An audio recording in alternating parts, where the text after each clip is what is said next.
First ever golf watch party. I'm watching golf, the Masters. Mr. Smith here, who's at -3, he just hit his shot from the tee. He made it onto the green, but it rolling all the way down, and now it's far away from the hole. Now let's take a look at Mr. Schaufel. He's also at -3. What's up, golf? That's what's. Oh, you missed it, Schaufel. It was just a little bit off. You could have gone to -4, but now you just stay at. Oh, you bogeyed that hole. My mistake. Now you're back to -2. It turned out that guy, that missed putt cost him a par. Young at -7. He hit it, but it looks like it went way over to the side. Yep.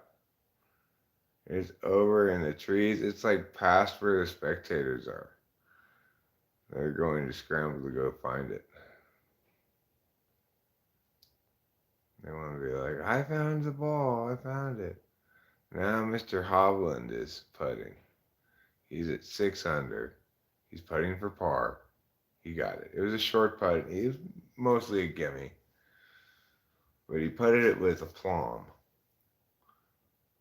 Said, yeah, I got the putt in now. Into the hole. Now it's your turn. Who's this? Tiger Woods putting. He's at 2 over. He just putted that putt. He stays at 2 over. He just finished his second round. They're finishing up the second round from yesterday. I guess before they start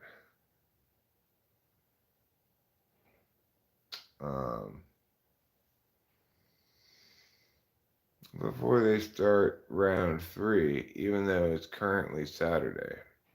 So, they should be started round 3 right now. But I guess they had to finish round 2 first. Because it's like, hold on, we didn't get to finish round 2 yesterday. Because of all this weather. Now it's just shots of Tiger Woods walking around. That's not the kind of golf I want to watch. Pictures of Tiger Woods walking around. Without a golf club. Not hitting golf balls. I don't mind watching him play golf, but I don't want to watch him walk back to that fancy house. Alright, now we're back to the action. Mr. Thomas is at the tee. He's 2 over par. Oh, he shanked the fuck out of that one. Yep. It's over past the spectators, behind a big tree, on the grass area, but it's like not where he's supposed to be. Must be like some other grass. Matsuyama is hitting it. He's got -3 beside his name. Means he's 3 under par. Wow. He just dead-eye dicked that one. Right onto the green. It's par 3. He's got a very makeable birdie putt in front of him. Rahm hooks right to this middle of the fairway. Big hook shot. Nice tee shot. He's 10 under. 2 behind the leader, Koepka.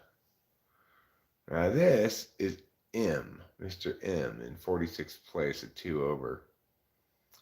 And he's playing this par 3. He's like, okay, I get it over there? I did. He got it over the lake, but uh-oh. He landed on that hill. We know what happened last time. It rolled all the way down to the other edge of the green. Now he's got like a long ass putt for birdie. Or he could just play it safe, lay it up, and just puss out, as we say in golf terms. Just puss out. I have faith Mr. M, son J.M., he's going to just say, pow, and hit it all the way across the green and into the hole.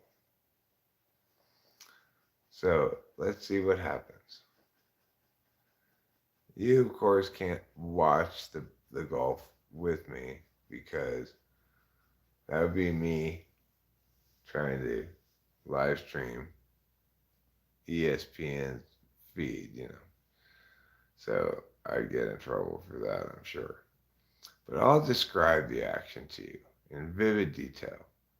This guy here, he's got on a hot pink shirt and he's trying to navigate how he's going to hit this ball from over here in these trees onto the green. There's a tree right in his path, but it's quite some distance in front of him. Can he chip it over the tree? Can he go around the tree? We don't know. Now here's this guy, Mr. Young. He's 7 under. He also had to hit from over in the wood area where it's like sawdust they got down there or something, wood shavings.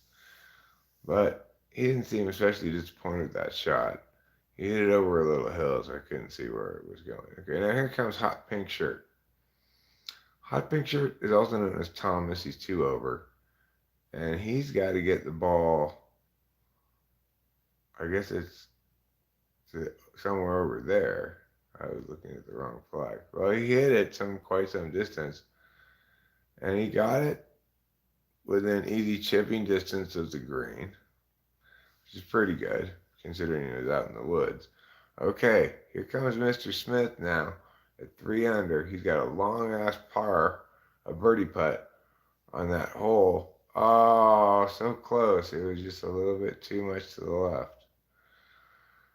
But, it's that hole where if you land on the wrong side of that pin, it'll roll your ball all the way down the hill. And then you make it into a huge putt. Here comes Mr. Wrong, and he's in second place at 10 under. And he's on a par 4. This is his second shot. And he's got a big hooking, looping shot that lands, just past the green, but on the green, like dark green part, but not on the super dark green part. So that's pretty good for him. Second shot. Yeah, I would not say he's got a really makeable birdie putt here, but he can play it. He can lay up easy for a solid guaranteed par, which is, you can get that in golf. You got a lot going on. Mr. M is back at +2. He's back to try to make that long birdie putt that he set himself up for earlier with rolling down the hill on this green here. He's hit the ball well. He stroked it well. But he didn't stroke it well enough. It falls short of the hole by about 5 feet, 4 feet. Now, this guy, he's on 18th hole. His name's Cantlay, and he's chipping from the bunker. Oh, nice backspin towards the hole. And what he discovered was he put some backspin on it, chipped it up there, and he dragged it back to pretty close to the hole. Uh-oh, somebody's ball is in a weird spot. It's in a hole in the fairway. It's like a sprinkler hole. Whose ball is that? Let's find out. All right, I didn't say yet. Now Matsuyami's back, -3. He's at the 16th hole. He's putting for birdie. It's about a 6-foot putt, 4-foot putt? No, about 4-foot putt. 5 foot maybe? Boom, nailed it. Boom. Right into the hole it went. Hideki Matsuyama, nice putt, you. You did a good job. You hit it just right. Now, here comes Scott at 2 under for birdie. He's trying to make this long-ass putt. No, it's a little bit too much to the left. He had one of those weird hold your putter like this stances. Well, He still didn't hit the hole right. It was a little bit too much to the one side of the hole. M is back to try to par this hole after his first long putt. He played it safe, laid it up. He's got about a 3-foot putt here. Boom, nails it. Right down into the hole went the ball.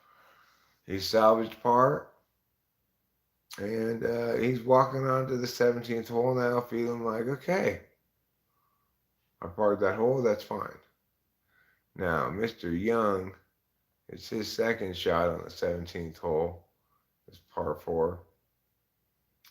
He's got his club. He's practicing swinging it, saying, hold my umbrella for me, caddy. Okay, there. Now I'm ready. Let me hit this thing. I'm going to try to get it right over there onto the green. I think it's the green right in front of him with the tree that's kind of in his way, but yeah, he's trying to go over the tree. He chips it way up high, and he does successfully get it onto the green, but no, he's rolling down the hill. No, oh no. He rolled down the hill off the green into the dark green grass, you know. He didn't take into account the power of that hill, Mr. Young. You were too young for that hill.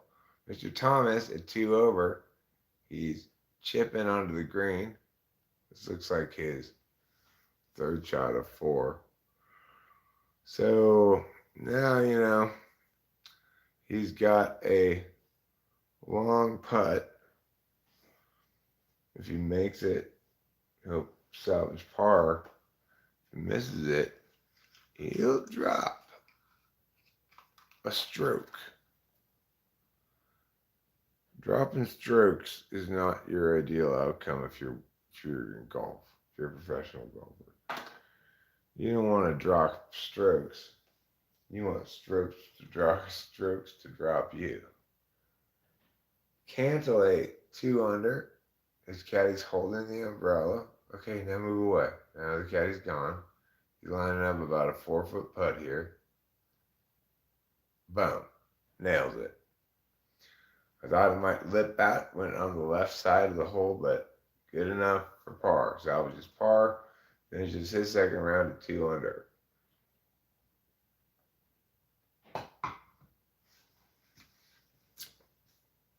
Okay, now this time we have Young again. He's on the 17th hole. It's par 4. This is his 4th shot.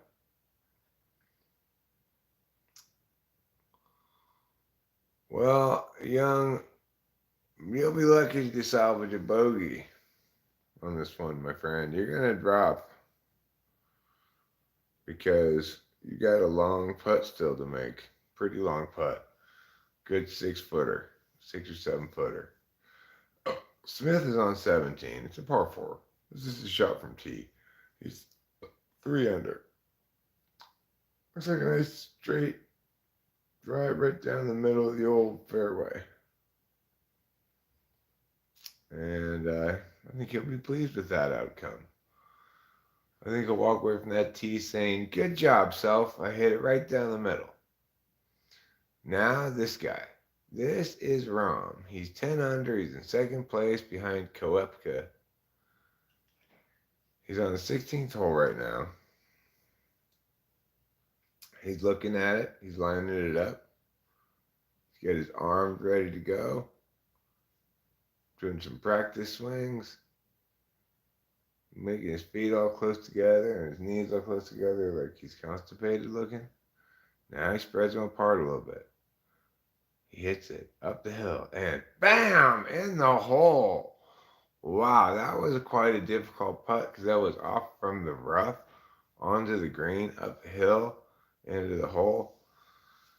But Mr. Rahm closes the gap on Mr. Koepka by birdieing the 17th. He's got the 18th still to play this round, and we'll see. He could either join Koepka at 12 under. He could bogey or something, end up give him back that stroke he just gained. Or he could par and it'd just be the same after this next hole. We'll have to find out by watching and seeing with our eyes what happens. It's a pretty exciting day of golf here from Georgia Pines. Mr. M is at the tee at the par 4 17th. He's 2 over coming into this hole. He hits a nice steady drive. It ends up on the left side of the fairway. He'll probably have a good look at green from there, I'm guessing. Mr. Young, -7 for bogey on the 17th. Oh, misses by that much. A long bogey putt. Now he's going to double bogey it. He's going to drop to 5 under. That puts him behind Morikawa and probably tied for 6th place with a bunch of people, I would guess, or several people. So Young has had a rough time on the 17th here at Georgia Pines International Airport and Golf Course. Thomas at 2 over on the 17th, par 4, putting for par. Oh, just inched to the right of the hole. And Mr. Thomas in his hot pink sweater now are just bending over to put a marker, then to take it up again, to look at it. You know, it's about a 2-foot putt. But he's like, okay, well, I don't want to fuck it up even more already. And just salvage this bogey. Take his time, he knocks it in. Now he's at 3 over. That's a big 3 over, though, because it's looking like 2 over is where the cut's going to be. That's what they've been intimating here on the televisor, which is golf talk for television. All right, next we've got Mr. Young again. -7. No, -5 now. Cameron Young dropped 2 strokes on 17.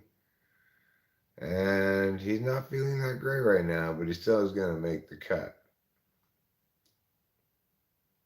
So currently 55 players are +3 or better. The top 50 and ties break. So looks like 3 over is now the line. The line made of slime. Okay. Are they going to do the 3rd round today, or are they just finishing the 2nd round? Because isn't it Saturday?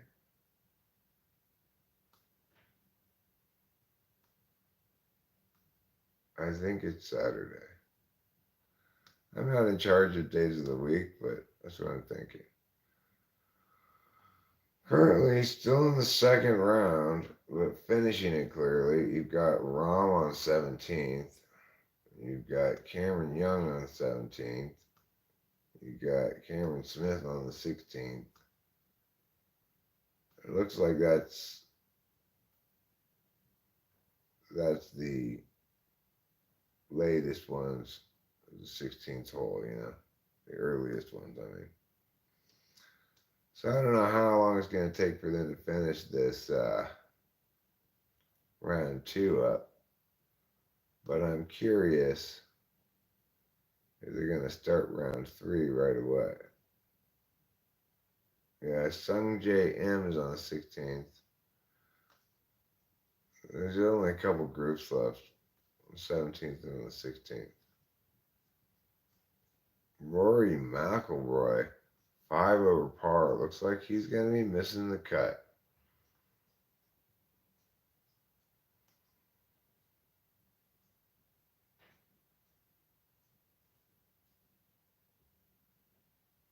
Okay, here's Rahm on the 18th hole. He's finishing his 2nd round on this hole right here.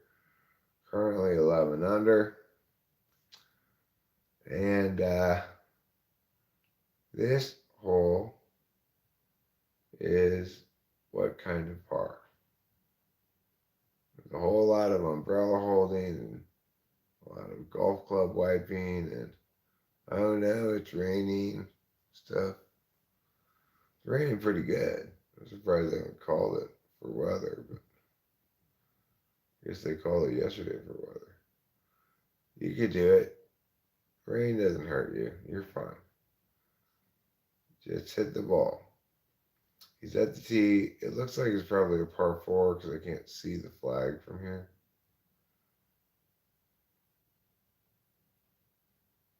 Or potentially a par 5, but it's not a par 3.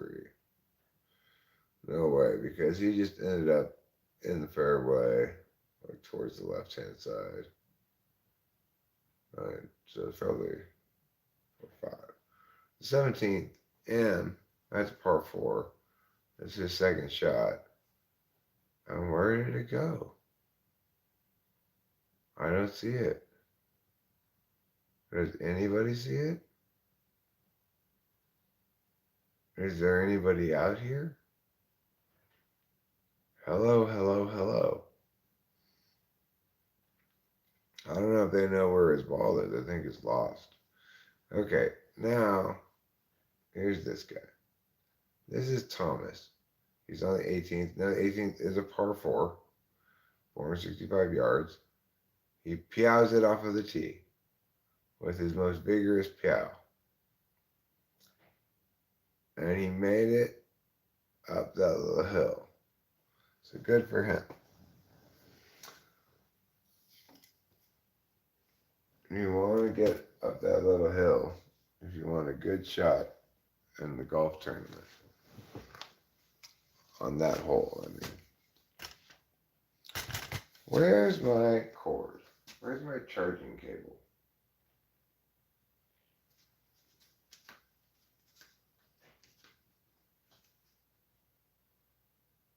It's my charging cable. It's not for charging Clark Gable. I wonder where it went.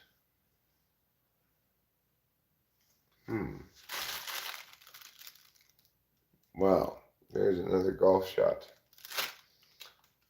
Where's my charging cable? Huh. I wonder where I could have left it. I wonder where I could have put it.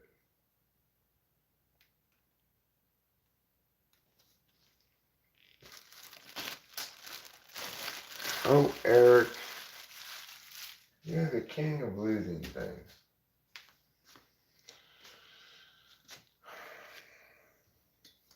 You should just go to jail for losing so many things. But I don't want to go to jail. Too bad.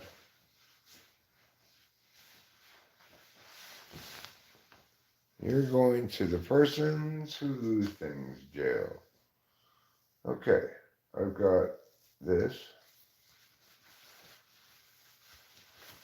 I still don't know where my charging cable is.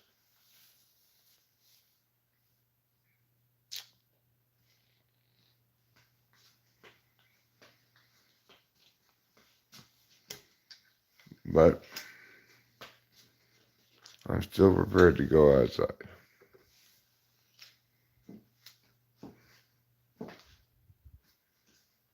You can call me reckless. Going outside without having first found the charging cable.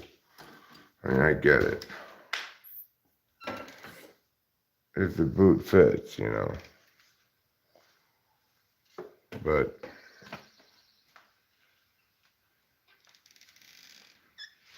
I'm a rebel just for kicks, man. Yeah, man, 1966, man. Are the birds enjoying their cutlets? There's plenty and a variety of different cutlets for you guys. So please, come enjoy. I put out a smorgasbord of cutlets for you.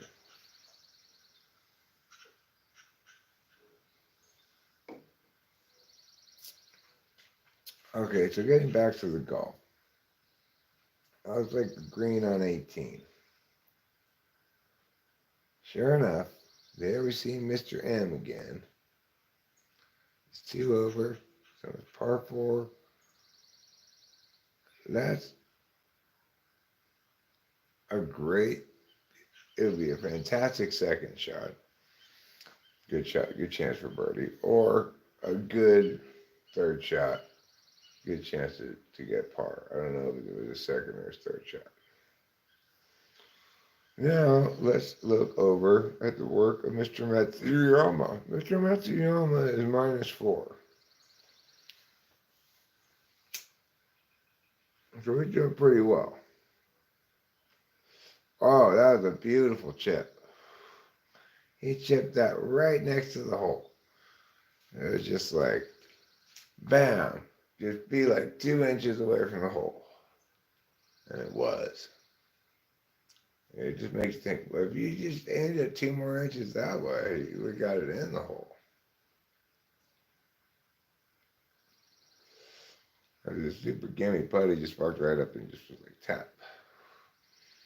Hideki Matsuyama, now you need to go to the 18th hole. Because that was 17. He finished it at 4 under, so I guess that was a par putt, not a birdie putt.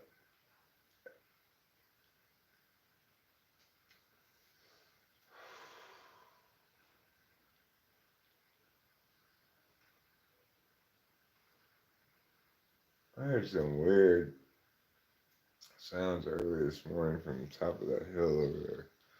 I guess it was probably an owl. It sounded very whoo, whoo, whoo, but more like whoo, whoo, whoo. Repeated, I don't know, 5 or 6 times intermittently, not like clockwork.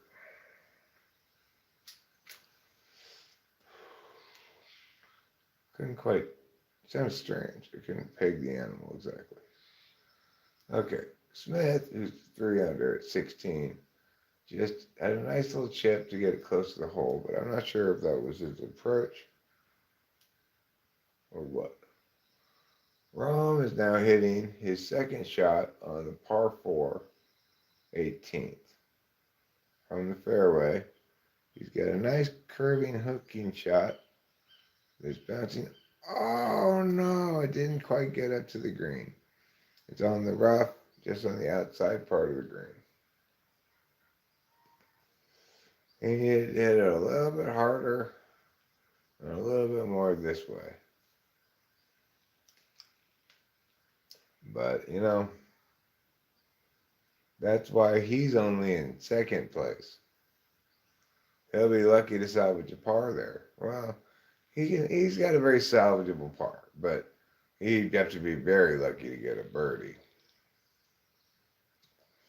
So Koepka is going to remain in lone possession of the top spot on the leaderboard. Currently M, still 2 over, is putting. Oh, and misses his putt. And now he's going to be 3 over? Or was that for birdie? Let's find out. Golf is so soothing. Just go ahead and give it a little whack. Nice and easy, calm as day. Boom, right in the hole. There you go. Oh, that was you bogeying 17. Now you're 3 over. Well, you're going to try to grab that stroke back. You do not want the cut to move to -2, which it will. There's too many people at plus 3, plus 2. I can see there's not a lot of enthusiasm in terms of a viewing audience for my golf watch party.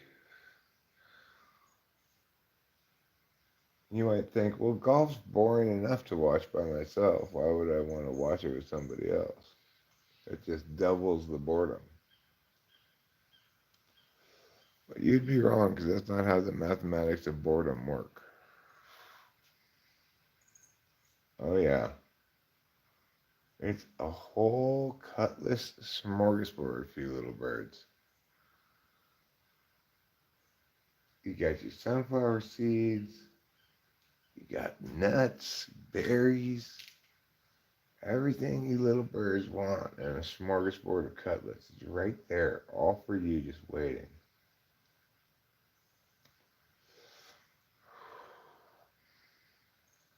And you can feast. You can feast on your cutlets all you want. There were some leftovers from last night. I poured another whole cup out there today, so there's cutlets galore. Which is the name of my new store. Cutlets galore. We sell all kind of different things, but we call them all cutlets.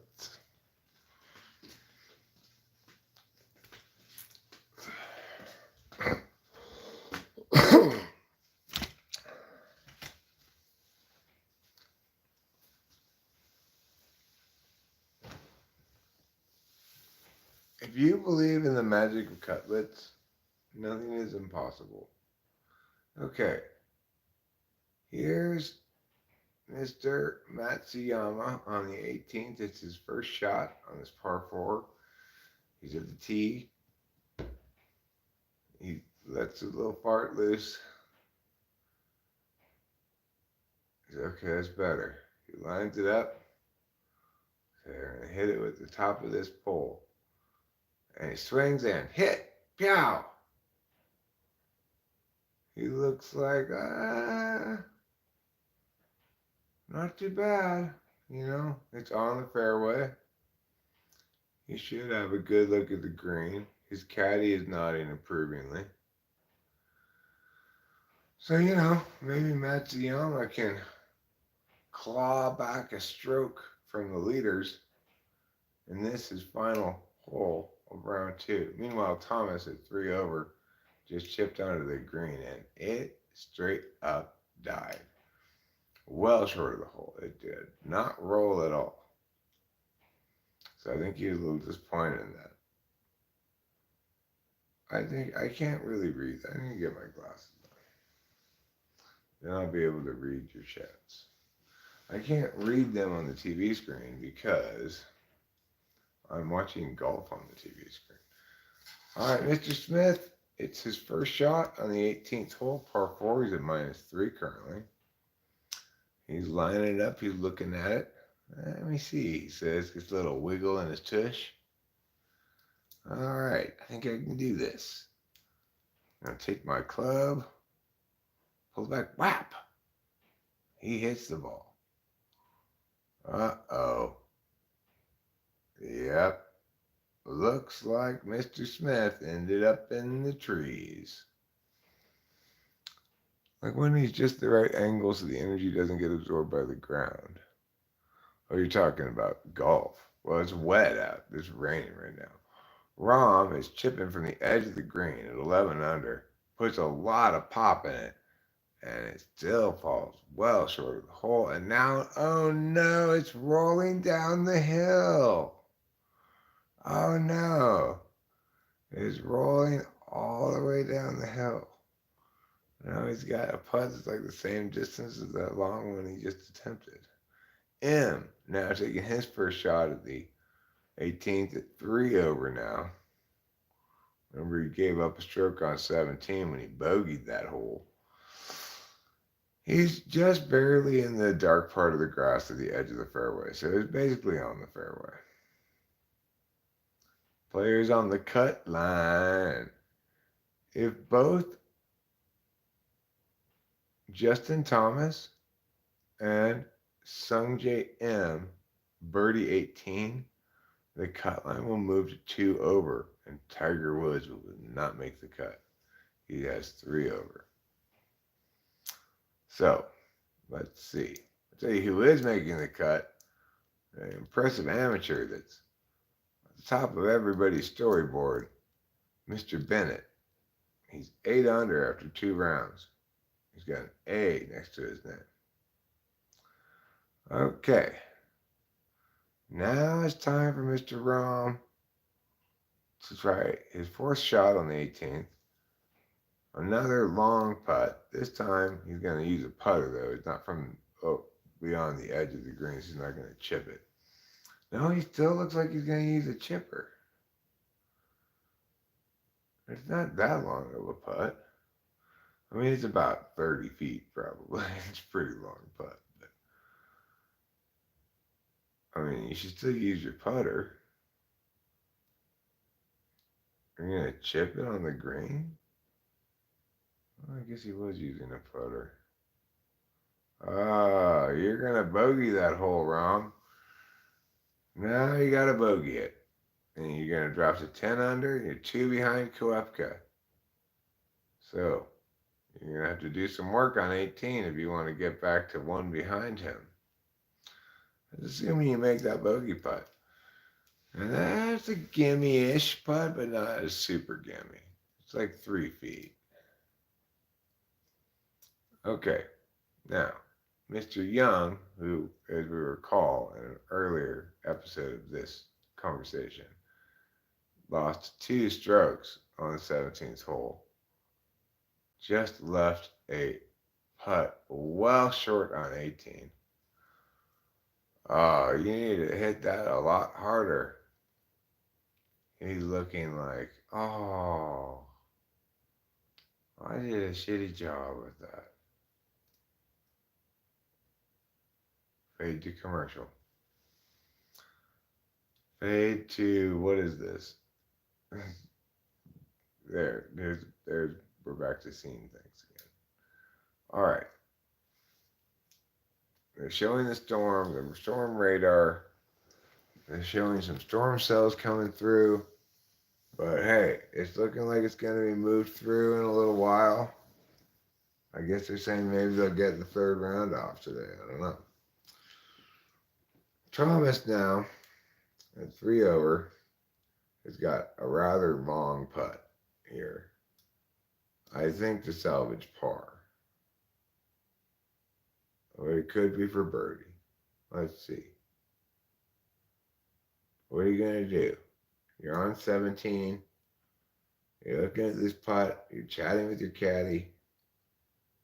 It's uphill. You go to it. You line it up. You got your hands in place. You're doing some practice stroke.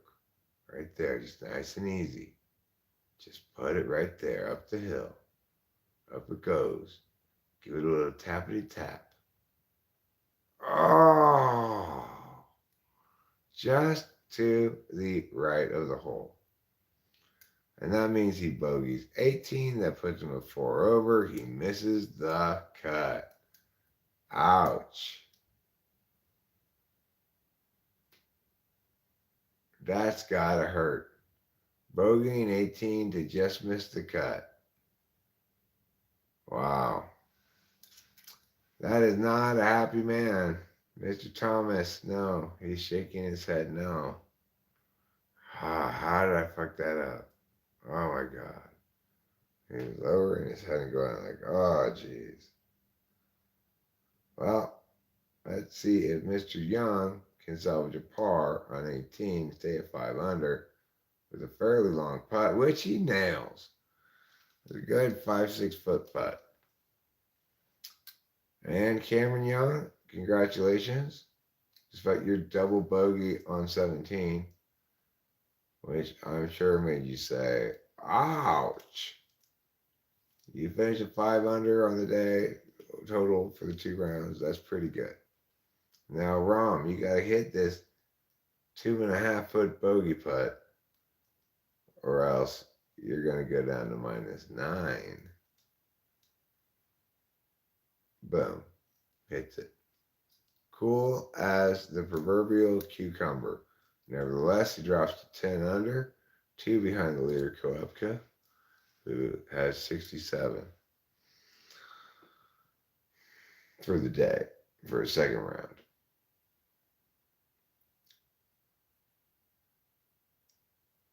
Well, I think that might conclude the second round. There might be a couple players still out there. But if they're smart, why don't they just start the third round already? I guess they got to do the cut first. That's why. They gotta come up with a cut, and then they gotta say, okay, now here's the order of which people go play. But that shouldn't take that long. How long could that possibly take? 5 minutes? 10 minutes? Shouldn't take that long.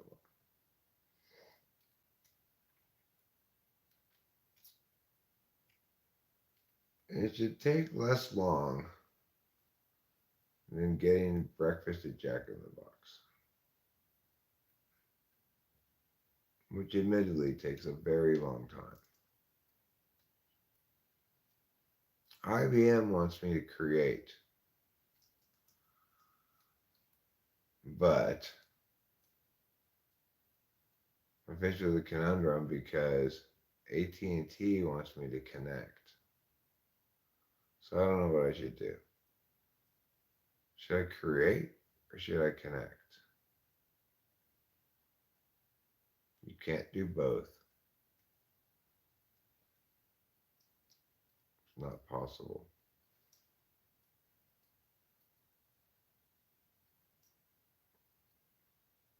Any more than being taller than a bread box and shorter than a cat is possible. Matsuyama, his second shot on 17, he didn't make it up onto the green. I've seen that happen on several times, several different occasions. Oh, today, third round, 3 p.m. Eastern time. That's noon o'clock my time. That's kind of a long break between the second round and the third round. What am I going to do with all that morning? Well, I could find my charging cable. What did I possibly do with it? Where could I have put it? And why would I have put it there? M, on the 18th, it's his second shot. He's 3 over. He's kind of an awkward place on the fairway. So he elects to just lay it up. He gets within easy chipping distance to the green. And he's playing for par here at this point.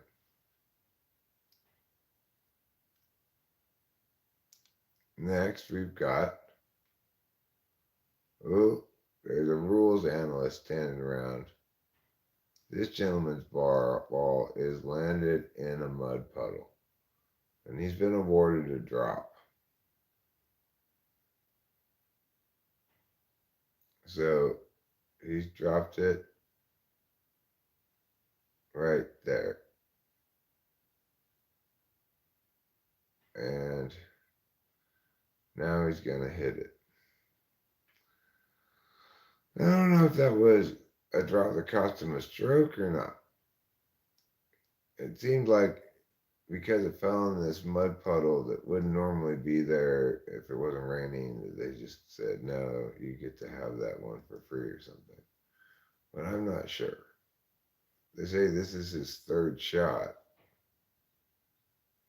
Well, they must have cost him a stroke because he's still quite some distance, 240 yards from the hole. On his third shot, he'll have to absolutely kill this shot to stand a chance at salvaging a par. You know, Horst Mumbler. No, Winston's mom. Yeah, well, we're enjoying some golf this morning. It's relaxing.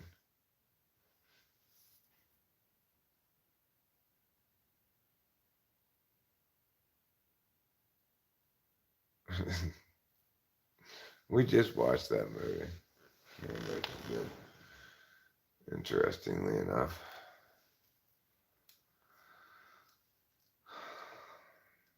So, it's Smith's turn. He's on the 17th. And he's being a big baby about the rain. No, hold the umbrella over me. I gotta dry my hands off. Yeah, gotta put my gloves on again. Let me just take forever.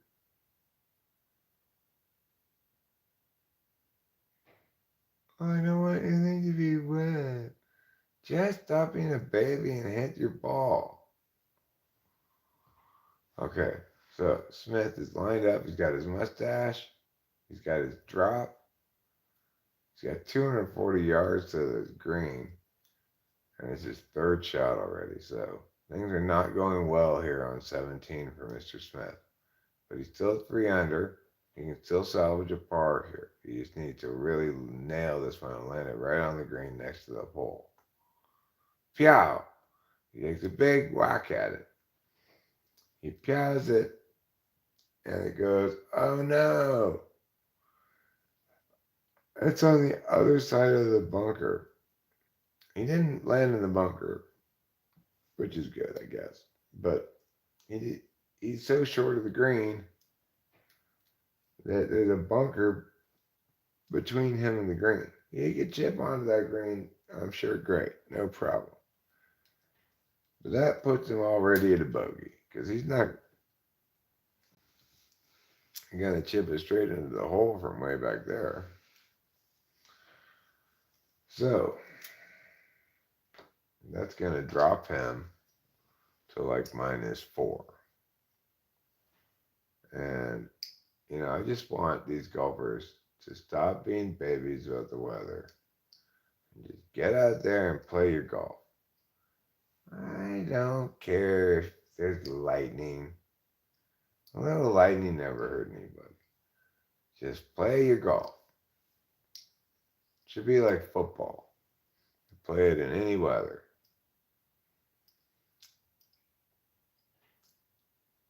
Playing golf in the snow has one main challenge, but it's easily solved. You just can't use white golf balls. You got to pick a different color. You're never going to find your white golf ball if you're playing golf in the snow. It'll blend in too well. The problem being that snow is also white.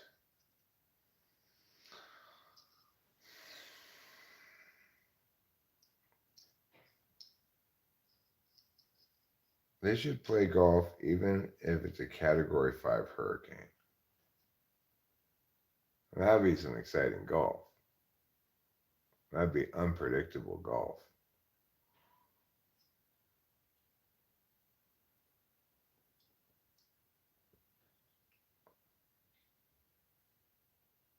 We've got humidity and wind. Those are two other things people can have.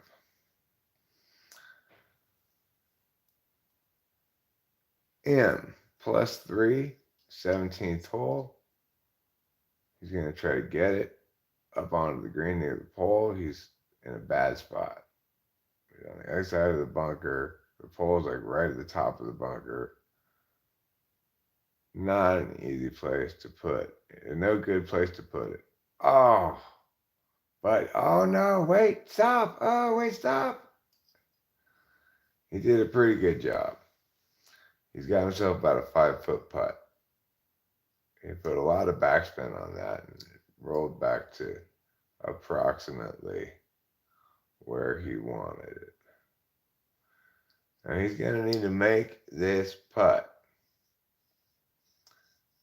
If Mr. M don't make this putt, then Mr. M won't make the cut. The cut's at +3, and he's a +3 currently. So it's a pretty important putt for him. He could end up like that guy who bogeyed 18 and made himself miss the cut. Meanwhile, Matsuyama is on his third shot on 18. It's the par 4. And he's got his ball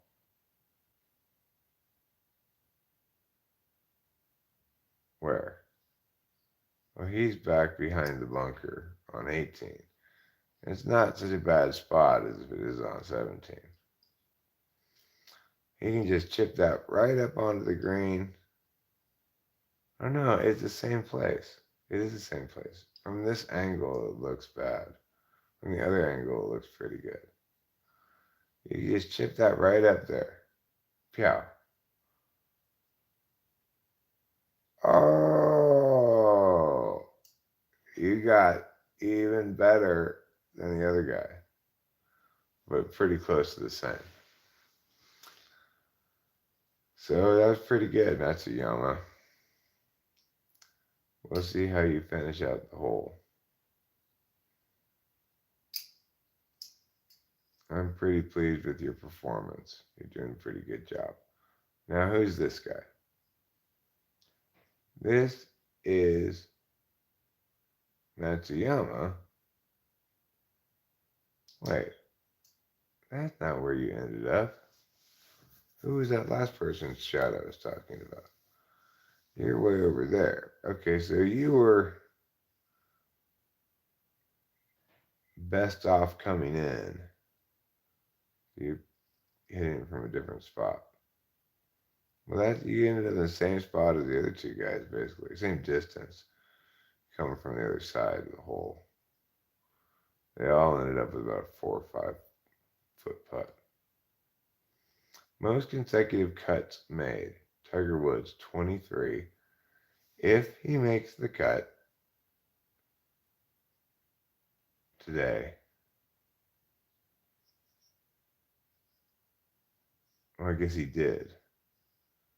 So he ties Fred Couples and Gary Player for 23 cuts made consecutively at the Masters. Okay, let's see who's left. Noon o'clock on CBS, the third round. I'll be interested in watching that. Hockey is a sport for white men. Basketball is a sport for black men. Golf is a sport for white men dressed like black pimps.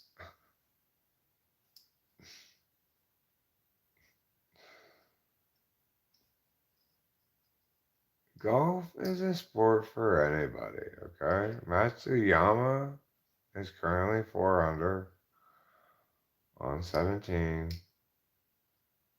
And he's wiping his paw off with a rag the same as everybody else. Even though he's tannish brown.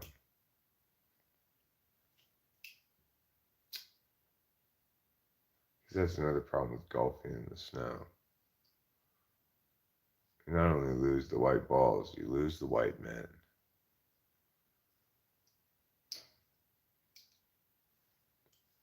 I just got into it this past year. I've only played a few rounds. It was a lot of fun. I haven't played it in years, but I've found myself enjoying watching it on TV. It's just so calm. Matsuyama, you can do it. It's about 5 foot. Oh, just lift out. All of Japan feels your pain. Just lift out. You dropped a stroke on 18. You dropped to -3. It's not as sexy as -4, but you're still, well, easily making the cut. The cut's 3 over. So you'd have to really buckle up 18 to not make the cut. You have to like quintuple bogey it or something. You're fine. You're not gonna sextuple bogey it, are you? Actually, you might have to septuple bogey it to not make the cut. Matsuyama. Golf is a game whose aim is to hit a very small ball into an even smaller hole with weapons singularly ill-designed for the purpose.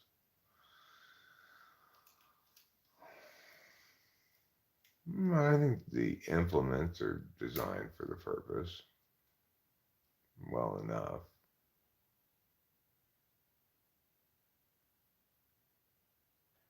I mean, not as well as, say, a ramp going straight from the tee to the hole. That would be a more effective way of getting it there, but that'd be cheating. Then everybody would say, cheater, cheater, pants on fire to you. M, you're 3 over. You're on 17. Let's knock in this putt. Let's make our way to 18. You need a par. You're on 18.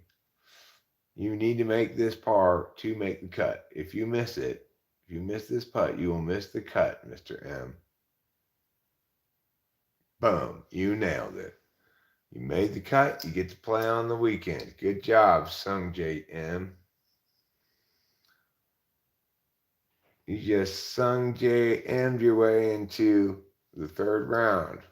Good job. That was a nice putt. Big pressure putt. Not a super long putt, but anybody could be excused for missing because it's like, well, like that previous guy did. He had the same situation. He had to make that putt or he was going to miss the cut, and he missed that putt. And he missed that cut. Putts and cuts or cuts and putts.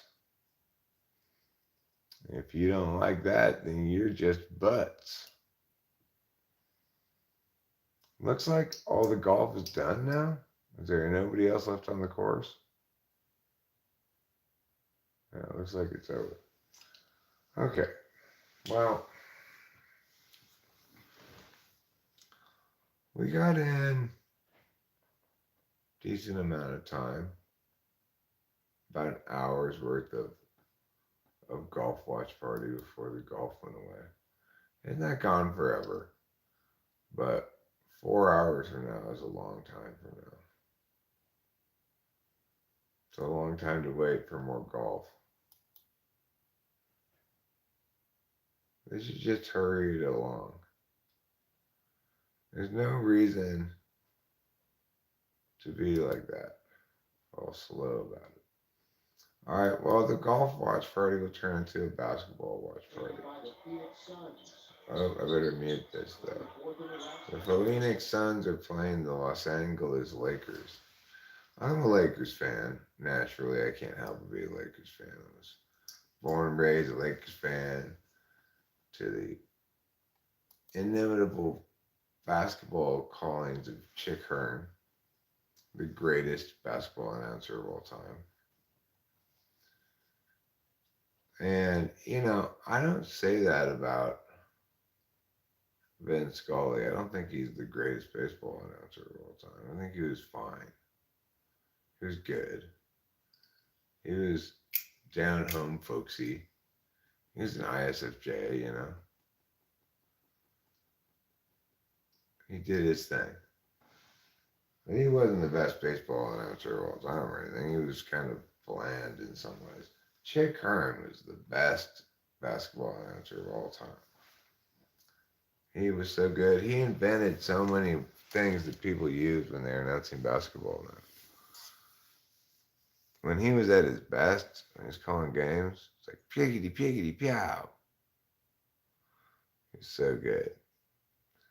Currently, the Phoenix Suns are ahead, behind by a point, but they just scored.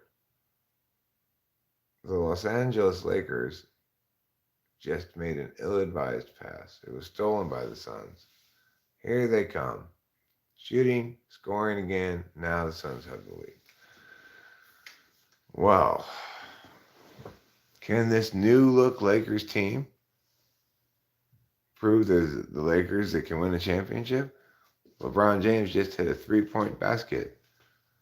As if to say, yes, Eric, we can. So, good job, LeBron James, for your basket shooting. Now here come the Phoenix Suns.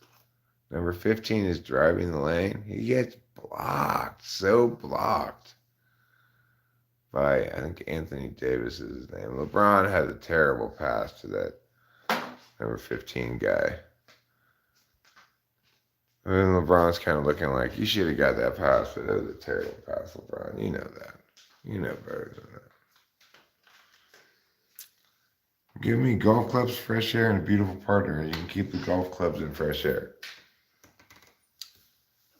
Jack Benny, you're quite a jokester.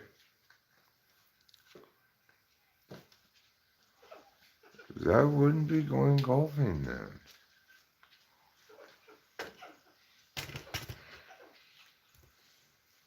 Listen to all the chitter chatters going on over there. They're discussing the cutlets.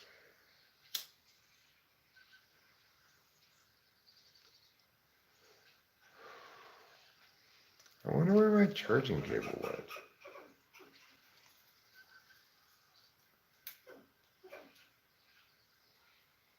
Look, don't argue over the cutlets. Just go eat them.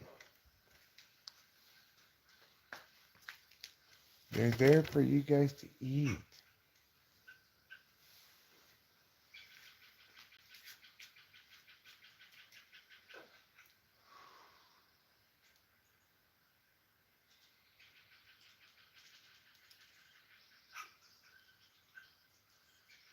Well, go get the cutlets then.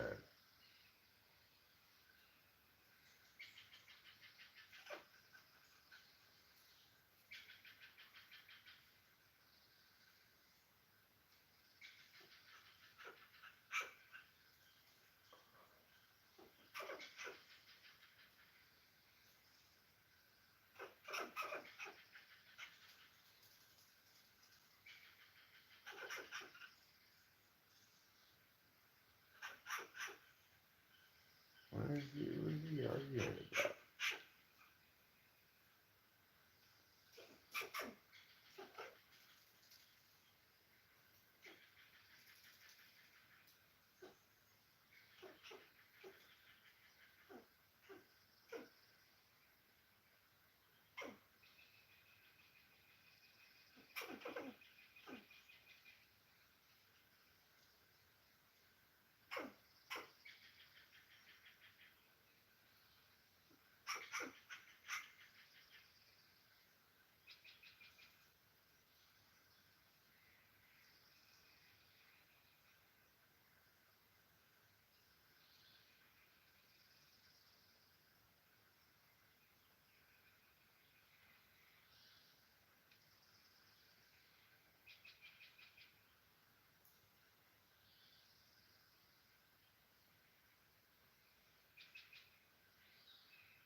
Yes, you love the cutlets. Enjoy them.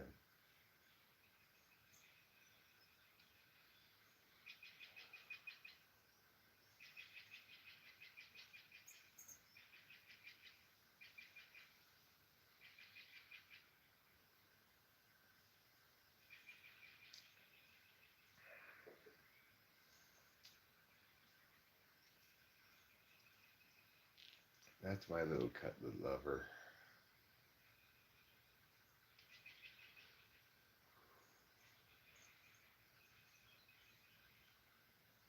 I know, there's so many choices now. Because I got the deluxe bag of cutlets.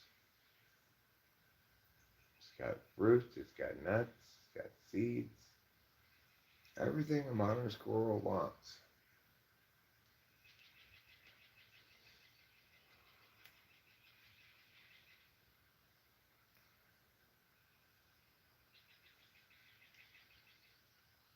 I know, you're like, holy shit, what's with all these cutlets?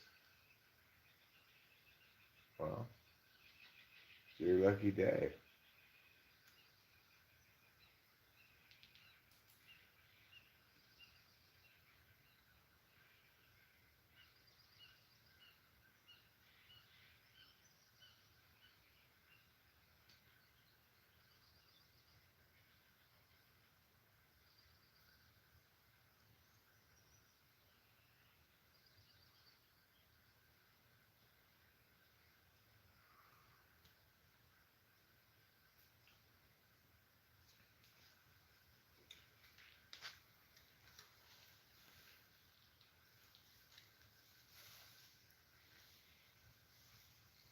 It used to be considered hate speech to call squirrels cutlet lovers, but now it's considered okay.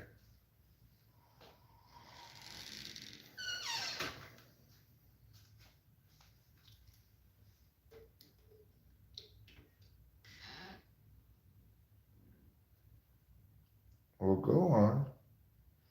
If you want to go outside, just go on outside. You don't go to stand in the doorway forever.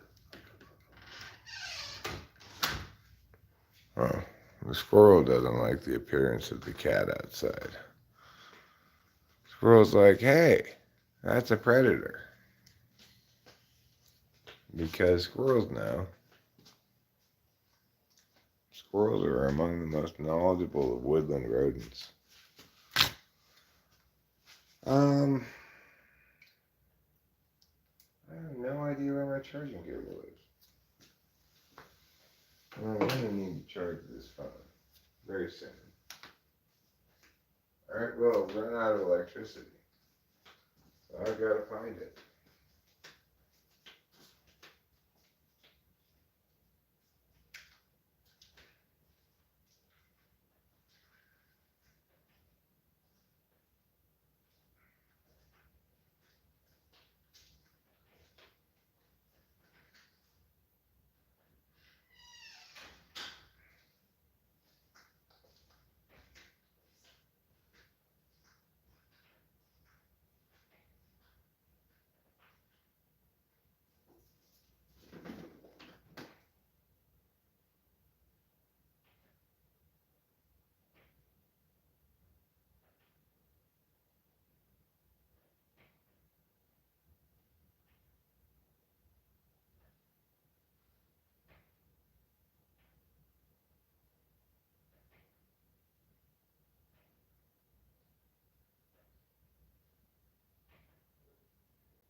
Well, I don't know where the charging cable is.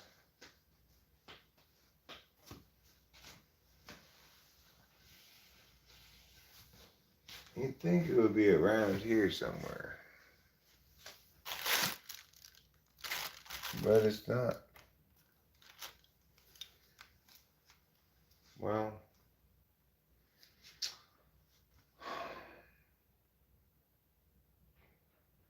I guess that's a sign.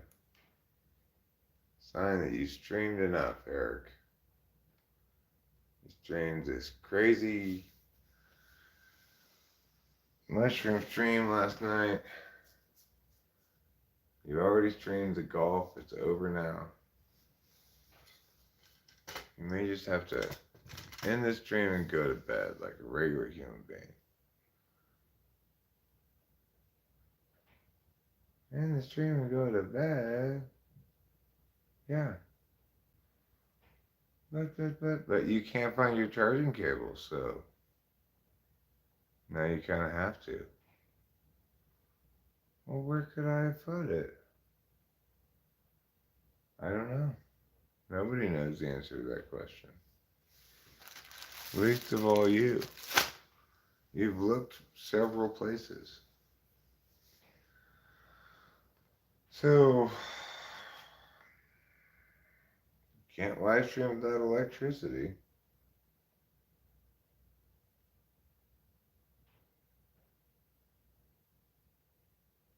There's nothing to do but give up.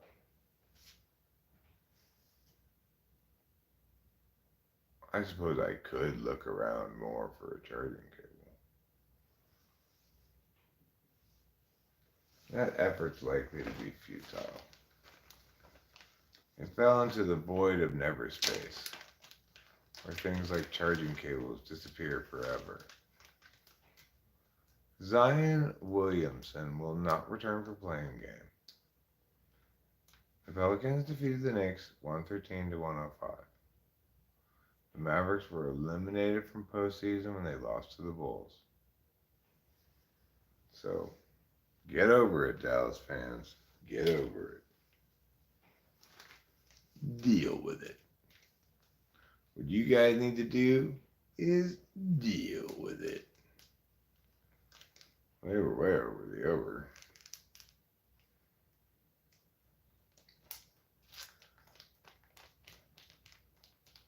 221. They were well under the under.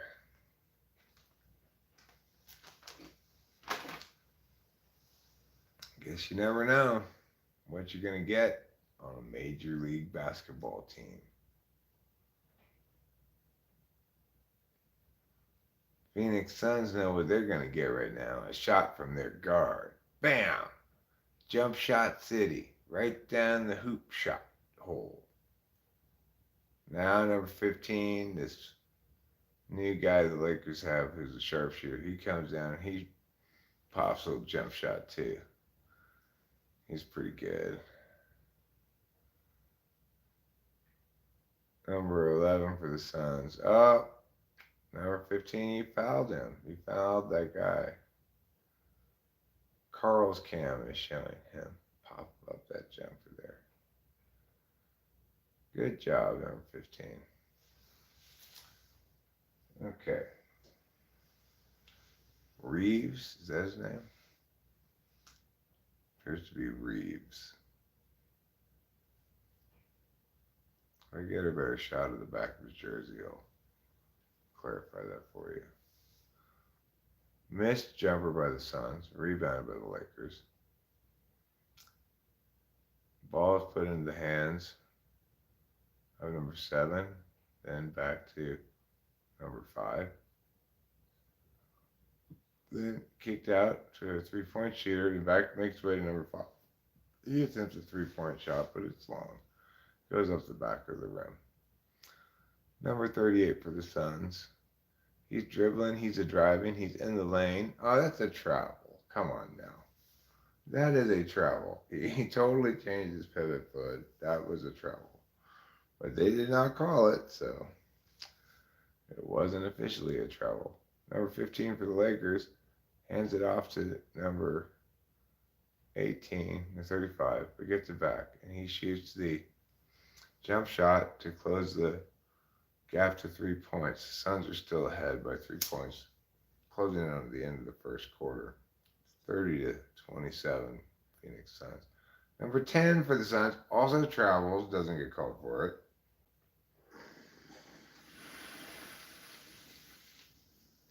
And number 11 tipped in his miss, so now it's a 5-point game.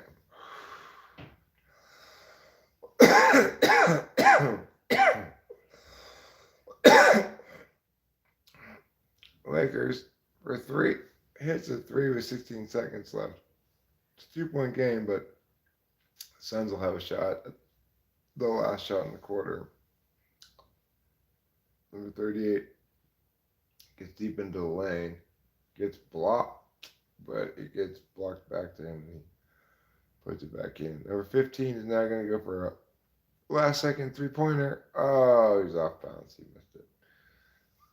34-30 in favor of the Suns. Eric's got the hiccups like nobody's business.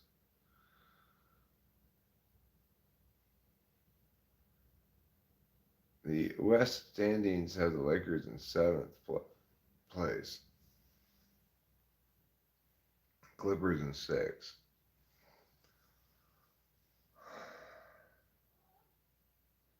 Now, no more hiccups. It's enough. I don't like having hiccups.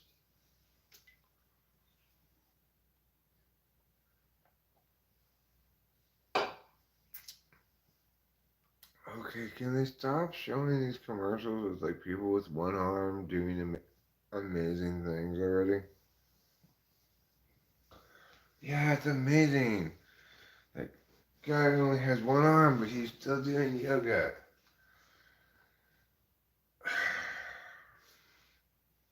Just stop already.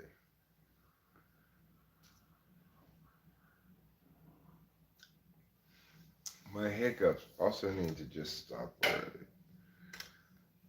I've had enough of their hiccupy ways. I'm not a fan of hiccups.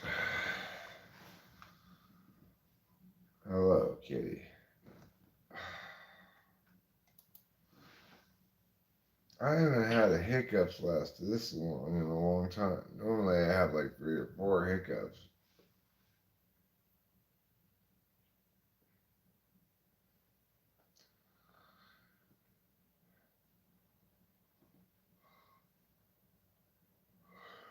no more hiccuping. That's it. It's final. My last words on the matter. Okay. So, what I'm going to do now, since it's commercial, I'll see what people are saying in the chat.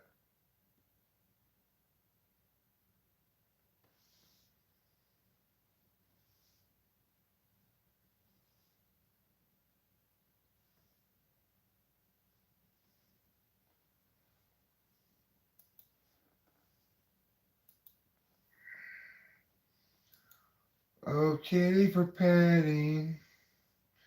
You're a wonderful friend. Oh, kitty for petting. My cat's personality is an ISTJ. This cat right here is. My other cat is an ENFJ.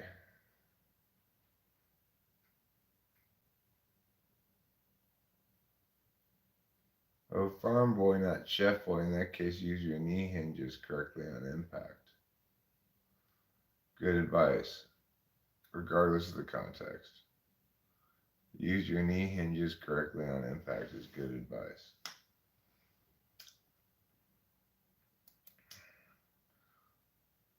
Okay, so impetigo is a superpower. What's impetigo?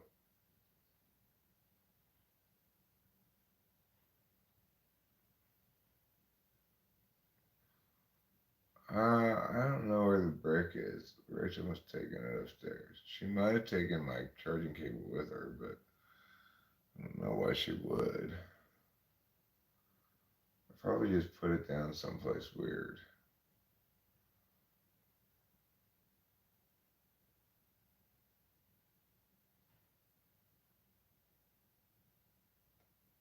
I think Rachel's sleeping. But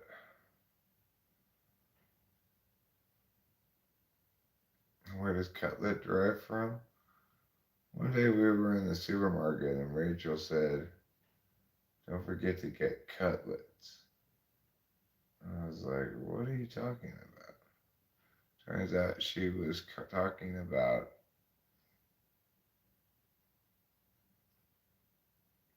lunch meat.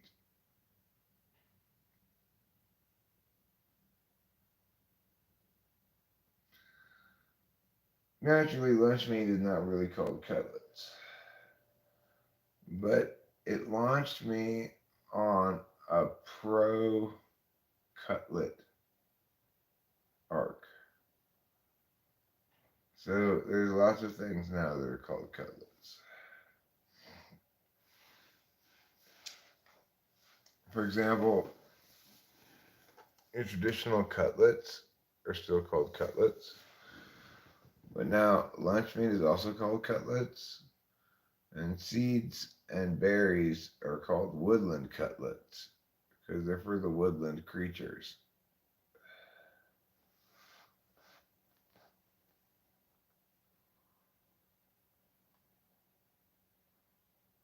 Vitiligo,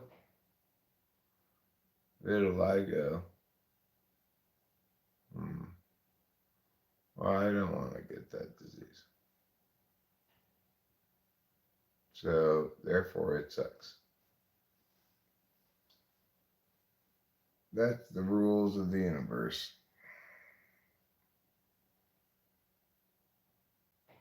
I'm going to look right here.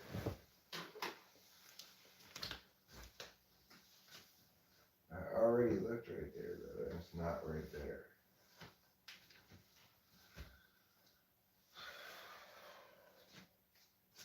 It's not anywhere. It's disappeared from the world.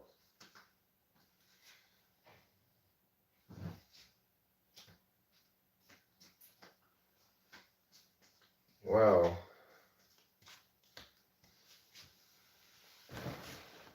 not much more time left in this live stream. My charging cable. But I cannot find it. I do not know where I left it.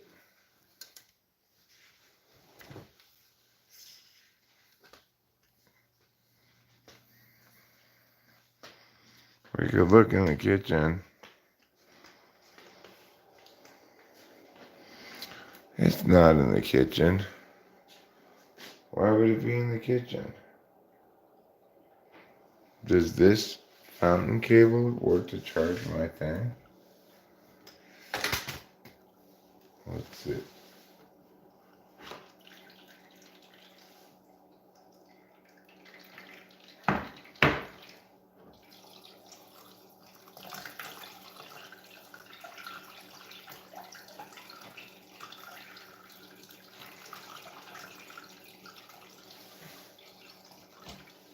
Okay.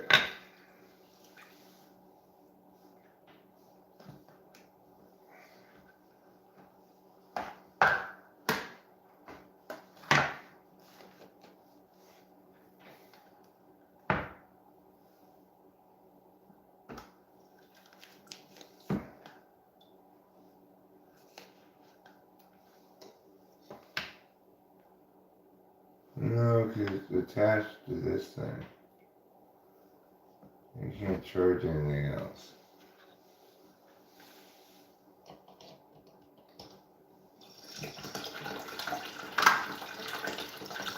Wait a second.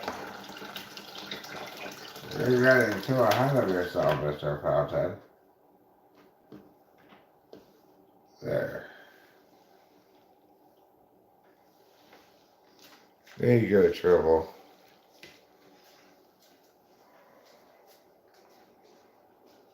Well, I do have a charging cable I can find that will work, but it's very short.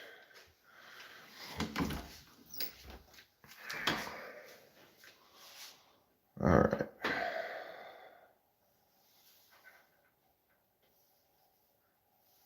This one might be the right kind of cable. But if it's not, this has the right kind of cable on it.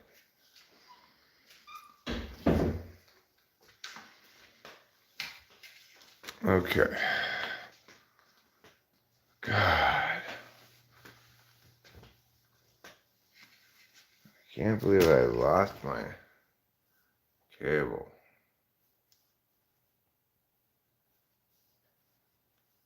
Does this one work? Is this the right kind? Let's find out. Alright, plugs in.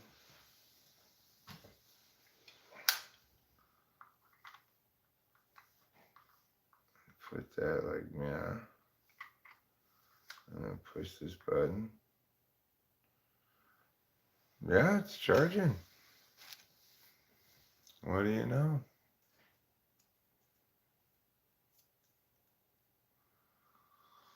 A typing session is a video event that sometimes gets published in which I talk with a person for an hour, ask them questions and stuff, and then tell them what personality type they are. Like, you're a loser, or you're a no good Nick. Things like that. Or you're a snowflakey unicorn. So be proud of yourself.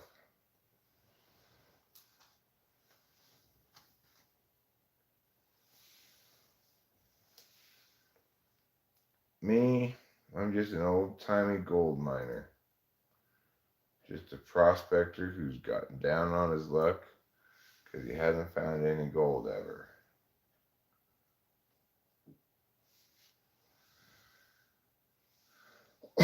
Let's see how the Lakers are doing. Goodbye for now. I don't blame you. This is not a very exciting live stream. Yes, I have found a cable.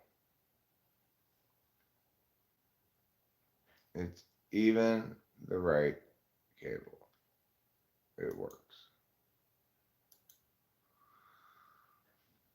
And I'm feeling like, pretty accomplished as a consequence.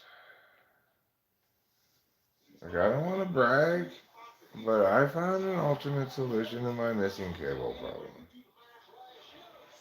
That's pretty impressive. Okay. This needs to be muted. There. Now it's muted. We can all relax. Most of all, me. I can relax.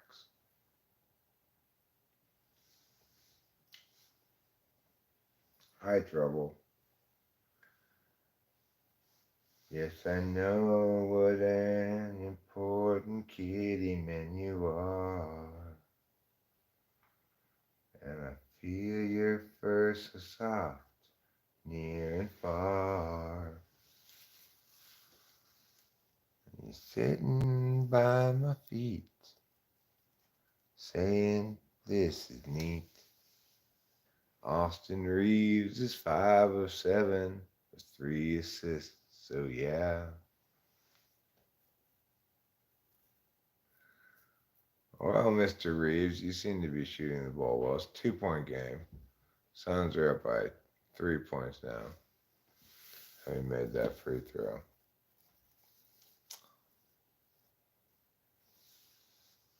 Looking to go up by 4 at the second attempt from the charity stripe. Nothing but net. 4-point game. Lakers inbound the ball. Drive it up court past the half court line. Ball moves around the perimeter into LeBron's hands, and then an ill-advised or poorly executed pass down low to big man. What's his name?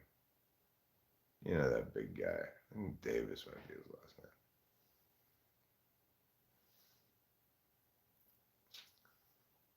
He's got red shoes on. Ball goes to LeBron. He passes it over to number 8, I guess. LeBron is 6. Well, turnover. Lakers try to get too fancy with the ball. It's a good block shot, but the refs called ticky-tack foul for no good reason. Oh, get up, Mr. Payne. Acting like you're all in pain, rolling around the floor. Oh my God, I fell down on the floor. Oh Jesus. Just get up, you melodramatic Melanie. You're a melodramatic Melanie. Now you get up and you're fine all of a sudden, right? Yeah, you're fine. That's what they call you? Okay, that was a foul. You did get fouled pretty good there. I'll grant you that. And yes, you fell awkwardly onto your ground. But still, don't be a melodramatic Melanie about it. Cameron Payne.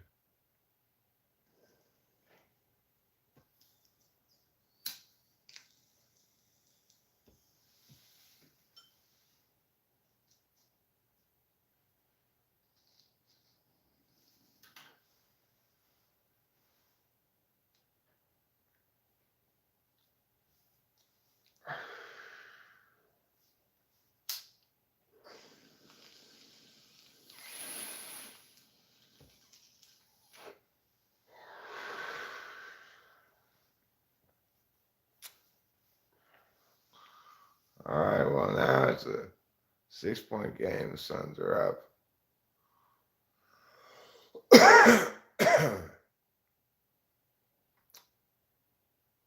Number 3 has the ball. He misses a little jump shot. Now, the Suns throw it away. Lakers ball. Drive up the court. Drop in a little layup. Number 5 did a good job off the assist from number 7. They're having mutual butt touch party right now.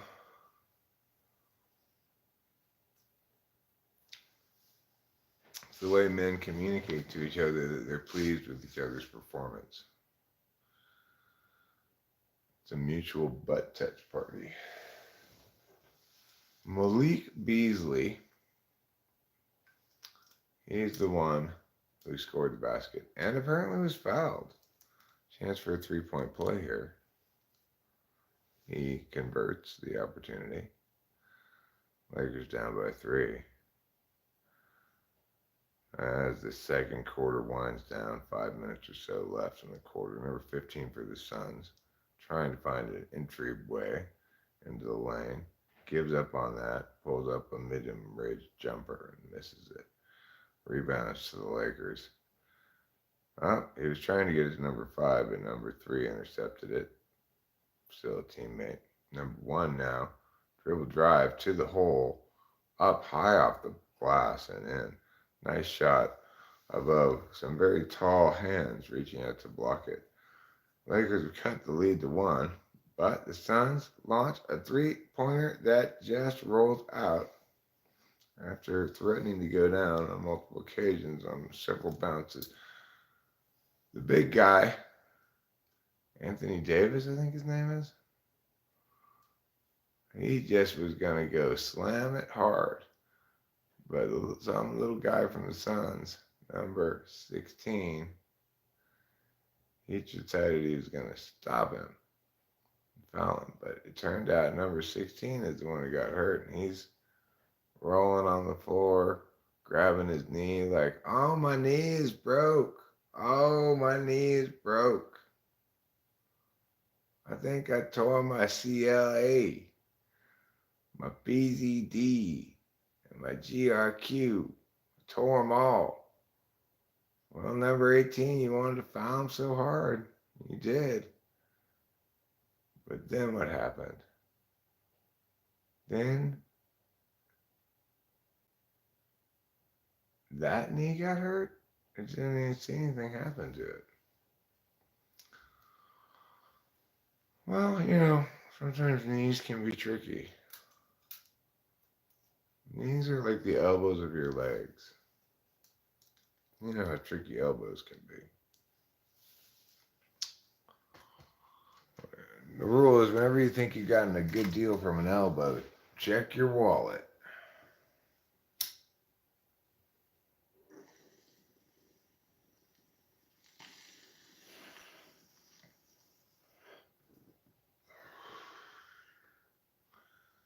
Elbows aren't just for quadrupeds anymore. They're the hot new thing in folding limbs.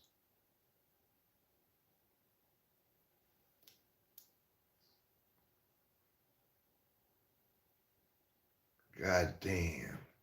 I got Pluto in my house. God damn. I don't have that much room. God damn. I got Pluto in my house. Now it's going to ruin everything.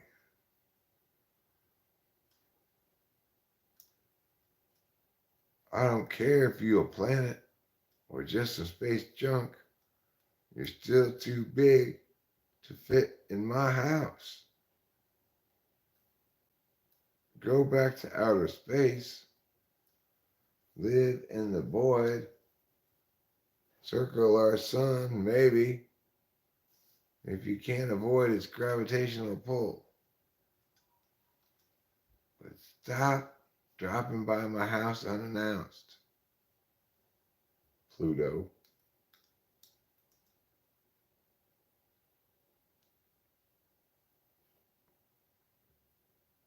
I know someone told you you could do anything, you could be anything, but you are a celestial body. You stay up in space.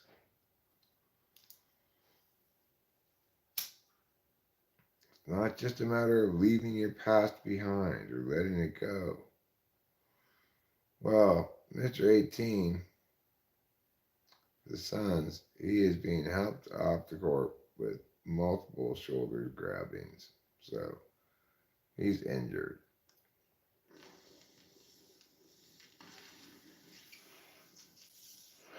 I was like, he's going to miss weeks. It's not like he's going to miss a game.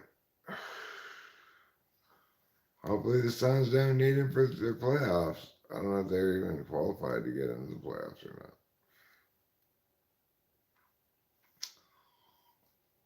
not. I haven't been watching a lot of Lakers games or any professional basketball games. But I do like the Lakers. Now they've made some late season deals. They seem to be a contender again. So I'll watch them more. The Phoenix Suns, they're throwing the ball to number 11 at the top of the key. He chooses not to shoot, passes a jump shot. Then Mr. Headband got the ball from the three-point line, drove it in, and made a nice fadeaway jump shot off balance in the lane. Lakers nifty passing, but Davis can't finish at the rack. O will drop off pass to 15. O is sometimes called 0. Up, the Lakers have stolen it away from the Phoenix Suns, who were hapless in protecting the ball. But quick pull-up three by Ponytails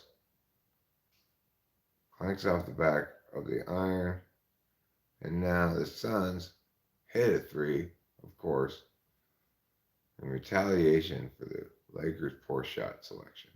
Number one, the guy who was guilty of the poor shot selection, passes it out this time to Anthony Davis, who also rushes the shot and misses it from a spot I think is a little out of his range. Ponytails got the ball again. Let's try it again, they say. Now we're down by 7 points all of a sudden. Okay. He's going to drive in. He drops it up to Anthony Davis, who kicks to number 5, who hits a three-pointer. Good job for him. Number 5 is Mr. Beasley. Okay. The Phoenix Suns are kicking the ball around like nobody's business. Get it to the open man for the three-point shot, uncontested, but clanks out, not quite on line. From the corner. Had the right length, but it wasn't quite straight. Again, you've got to pass into the key. This time to number 5, I believe, or number 6. And he goes up for a little scoop shot. Just misses it, just bricks it. Phoenix Suns tossing the ball around the perimeter, trying to get an open shot. The 3 comes open. Number 15 buries it like his dead grandmother. Nothing but the bottom of the net. Phoenix Suns are on a 10-3 scoring run, so says the television. Ponytails takes another kind of rushed jump shot. He misses it. The Lakers are fortunate to grab a team rebound as number 0 for the Suns, responsible for knocking it out. Missing their shooters, the Lakers bring back on number 6, LeBron James, and number 15, was it? Reeves. Davis to LeBron. There's kick to Reeves for an open 3, but he misses. He's not hot anymore. It was both a little long and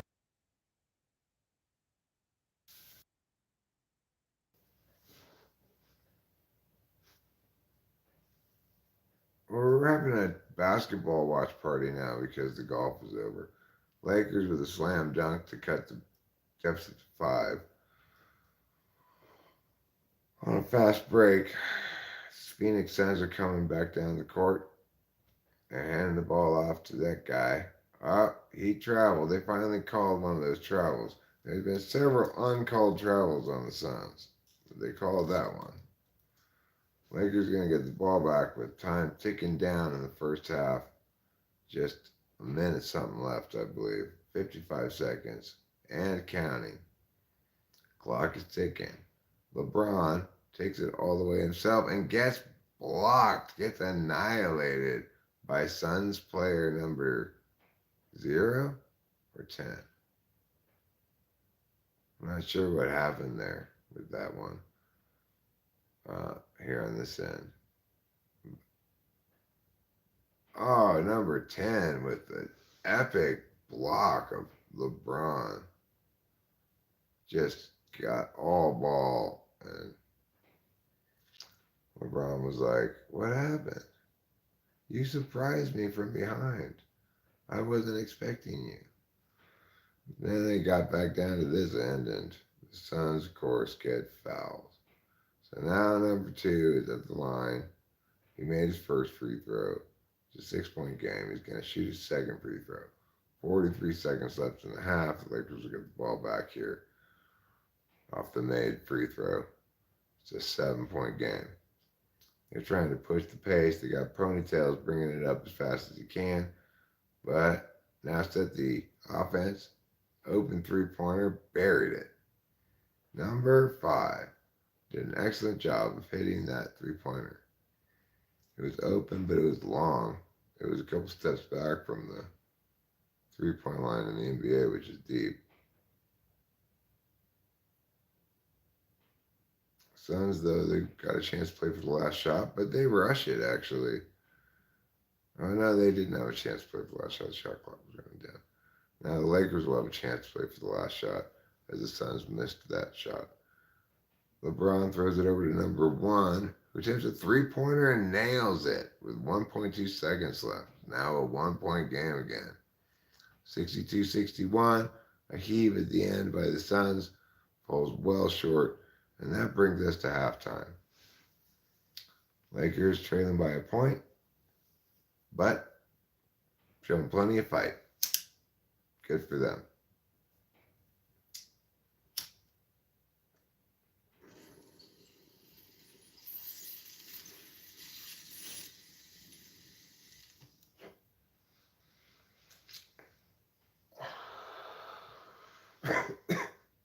Halftime report.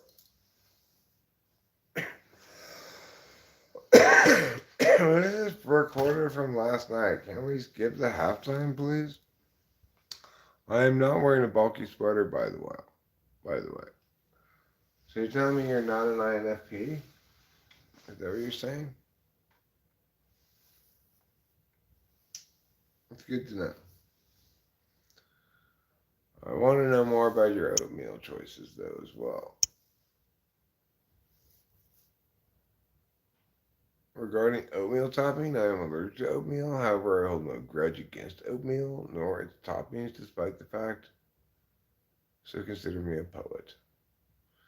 I consider you a poet for your forward-minded, enlightened perspective on oatmeal. You are what the best thing is about inclusiveness. The including part.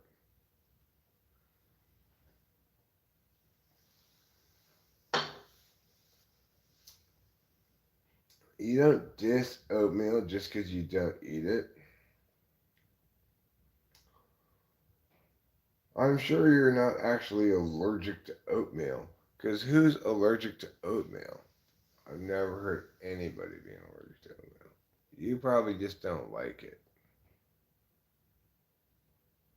And you think that not liking it is an allergy. It makes me break out in yucks. That's not an allergy. That's just the oatmeal doesn't taste good.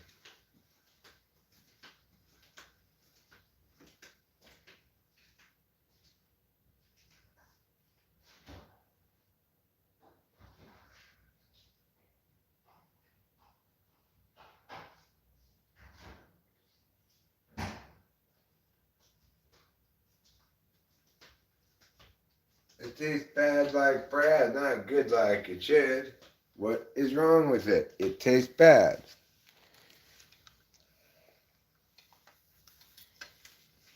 Okay. Let's go outside for a cigarette. Let's discuss our options. We've got various options. We could catch butterflies in that butterfly net. We could play mahjong with the neighbors next door. We could roast the squirrel in his cutlet. Let's do that one. Hi, Leslie. This is Leslie. It's Jonesy's friend. You can tell it's not Jonesy because Jonesy's a little bit bigger than that. Jonesy has the bigness appropriate to the Maine squirrel, you know.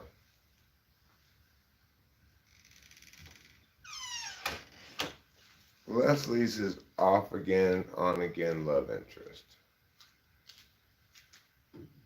They've had some rocky times, but I think they're gonna make it.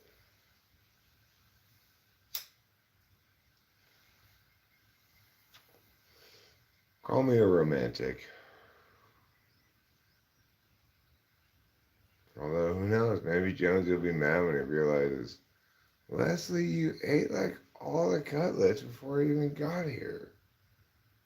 But you were asleep still. Early squirrel gets the cutlets, you know what they say.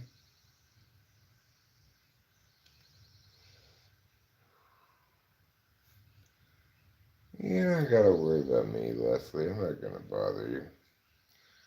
I'm just providing commentary to your cutlet eating ways.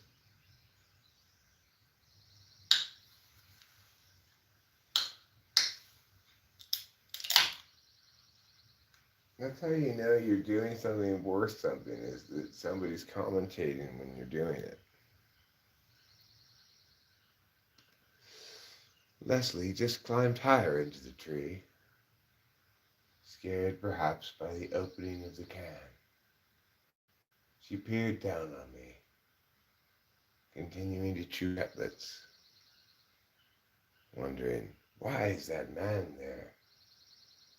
Is he trying to trick me? Are these cutlets just a trap?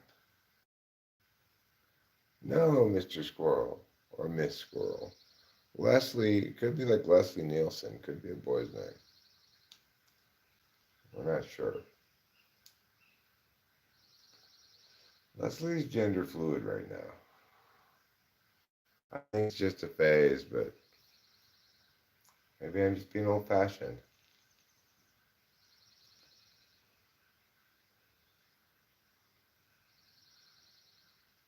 Leslie, just come down and eat your cutlets. I'm not gonna bother you.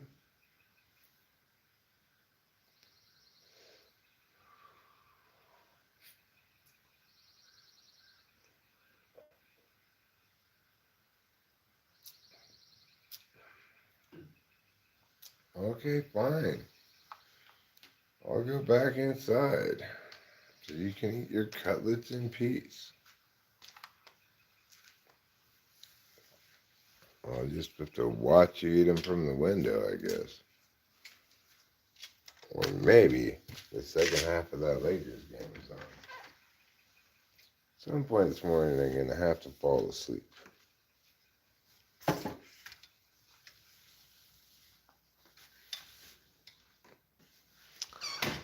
I did something I almost never do. Earlier this morning, I took a full Klonopin instead of a half a Klonopin. But I'm still plenty sprung too, so I'm like mushed out awake, Eric. It's kind of nice. I like it. It's a good combination. Like peanut butter and jelly, or like speed and Klonopin, or like mushrooms and whatever. Are all great combinations.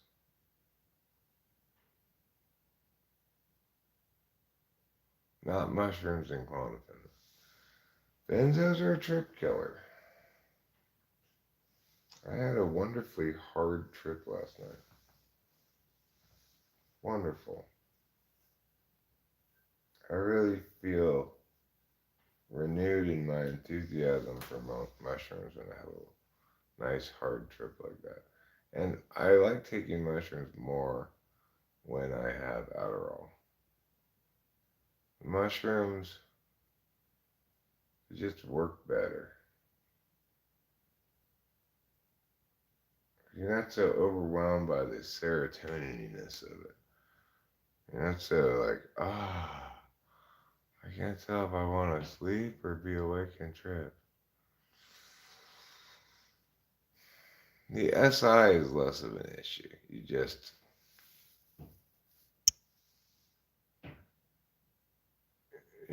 ride it to meow.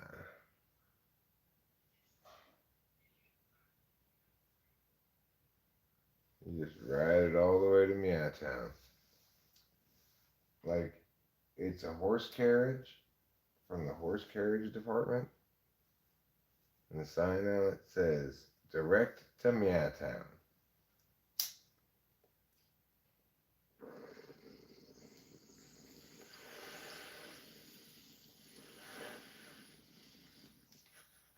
No stops in between. You're on the express route to Meowtown. And there's no way this ends without you disembarking, detraining in Meowtown. So if you thought you were in for something more exciting,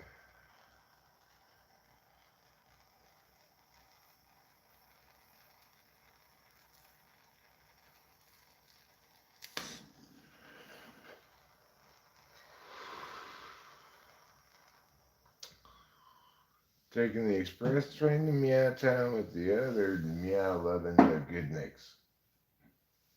We don't tolerate that kind of stuff around here.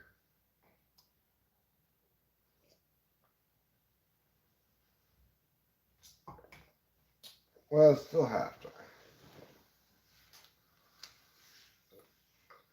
And you know what they say about halftime? Halftime, schmaff time. The Kings trying to fight back against the Golden State Warriors. They're on 8-0 run, they're still down by 12. And then the Warriors turn the ball over. What? That wasn't traveling, said Mr. Linney. Oh, yes, it was. I mean, moving pick. Now Sacramento's like, okay, guys, come on. Let's keep trying to go win the game. Shoot. Pow. Lot of effort. Got it in the hole. 10-point game. Kings are invigorated. They're playing at the Cow Palace. They don't really play at the Cow Palace anymore. Do they? It's called the Golden One Center now. Might be a different building entirely. They used to play at the Cow Palace. But they're at home. Oh, yeah. That was just a brief look in on that game during the halftime of the Phoenix Suns Lakers game. Well, I like the Kings. I'm rooting for the Kings. Kings have had a long playoff drought. As an NBA team, we got a weird city to be in, Sacramento. Sacramento doesn't have any other teams. They don't have any baseball team. They don't have any football team. They don't have any hockey team. They do have a basketball team. The Sacramento Kings. And yeah, it's easy to forget about them when it comes to basketball teams in California. We got the Lakers. We got the Clippers. We got the Warriors. We also got the Kings. The Sacramento Kings. And that's it. Poor San Diego doesn't have a team anymore, of course. Los Angeles took the Clippers. They don't have a football team anymore, of course. Los Angeles took the Chargers. But they still have a baseball team. The Padres.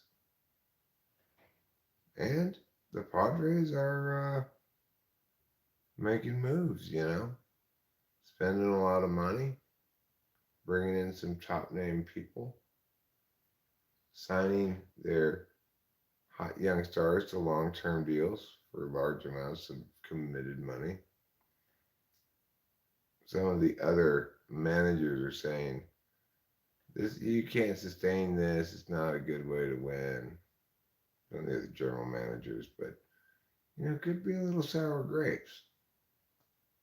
There is talk on the ESPN page about potentially the Padres making a play for Otani before the trade deadline. Uh, if the Angels pull a typical Angels move, they're going to be already out of shooting distance by the All-Star break. So, you know, who knows? Maybe the Padres pick up Otani. I'd like to see Otani on a winning team. I'd like to see the Angels win. Mike Trout deserves to be on a winning team at this point. But, they're the Angels. They always suck. It's just how it is. It's always been that way. Back when they were the California Angels. Before they were the Anaheim Angels. Before they became the Los Angeles Angels of Anaheim. Before they finally, I believe, now are settled on the Los Angeles Angels. All of those names, they've sucked through them all. Well, the third quarter of the Laker game has started. Lakers down by a point. Pretty entertaining game so far. A wildly ill-advised pass by LeBron, who's looking chagrined at how uncatchable that pass was he threw. Number 38 for the Suns now has the ball, hands it off to two, who drives to the hole, hands it off to the big man inside, who slam dunks it for the Suns, stretching their lead to 3 points.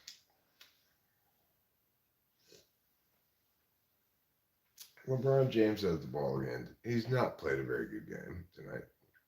Another ill-advised pass, but this Anthony Davis saved him on that one. Then falling out of bounds, passed it back to LeBron, who missed the jump shot. He's not having a good game. Suns, meanwhile, three-pointer, a little off the mark, uncontested. Lakers being rather blasé on the defensive end of the floor. Number 15, Reeves, offensive powerhouse in the first half of the Lakers, makes his way into the lane, makes a nice little teardrop shot off balance, get 2 points for the Lakers, closes the gap to 1 point. Suns miss again, and the rebound is corralled by number 1, also known as Ponytails. He's dribbling behind his back, putting on a dribbling exhibition there. Finally, passes back between his legs to LeBron at the perimeter, who gets the ball into the low post to Anthony Davis, but too far away from the basket. He's unable to do anything with it. Tries to draw a foul, doesn't get it. Moans and groans on the ground while Phoenix fast breaks down to the other end and puts 2 points on the board. Reeves, bringing more offense himself, takes advantage of a slow getting together Suns defense and cuts right through him down the lane and slam dunks it. It's a 1 point game again with about 10 minutes left in the third quarter. Number 2 for the Suns drops back for the three-pointer. It's a little bit off. Rims out. Lakers get the rebound. Move it ahead to number 1 in the Ponytail. 6, that's LeBron James. Just about at the three-point line, but inside of it. Trying to make his moves to the key, so he's double teamed. He kicks it out to number 1. Get it to Anthony Davis, back to number 1, who shoots a three-pointer. Seeming Lakers looking a little confused about what to do that possession. There's plenty of time left on the shot clock. It wasn't a good shot selection for that guy to shoot that. So not the best offensive possession for the Lakers, but it looks as though the rebound went off of the Phoenix Suns, and the Lakers will retain possession. In fact, they will go to the free throw line. I guess the Suns fouled Anthony Davis. He's 1 for 7 from the field tonight, having an off shooting game, as is LeBron having an off game. But Mr. Reeves brought his A game and is filling up the gap. Nevertheless, Anthony Davis does hit his first free throw and is preparing now to take the second. It's a tie ball game. This free throw would put the Lakers in the lead. He makes them both, and the Lakers are up by one.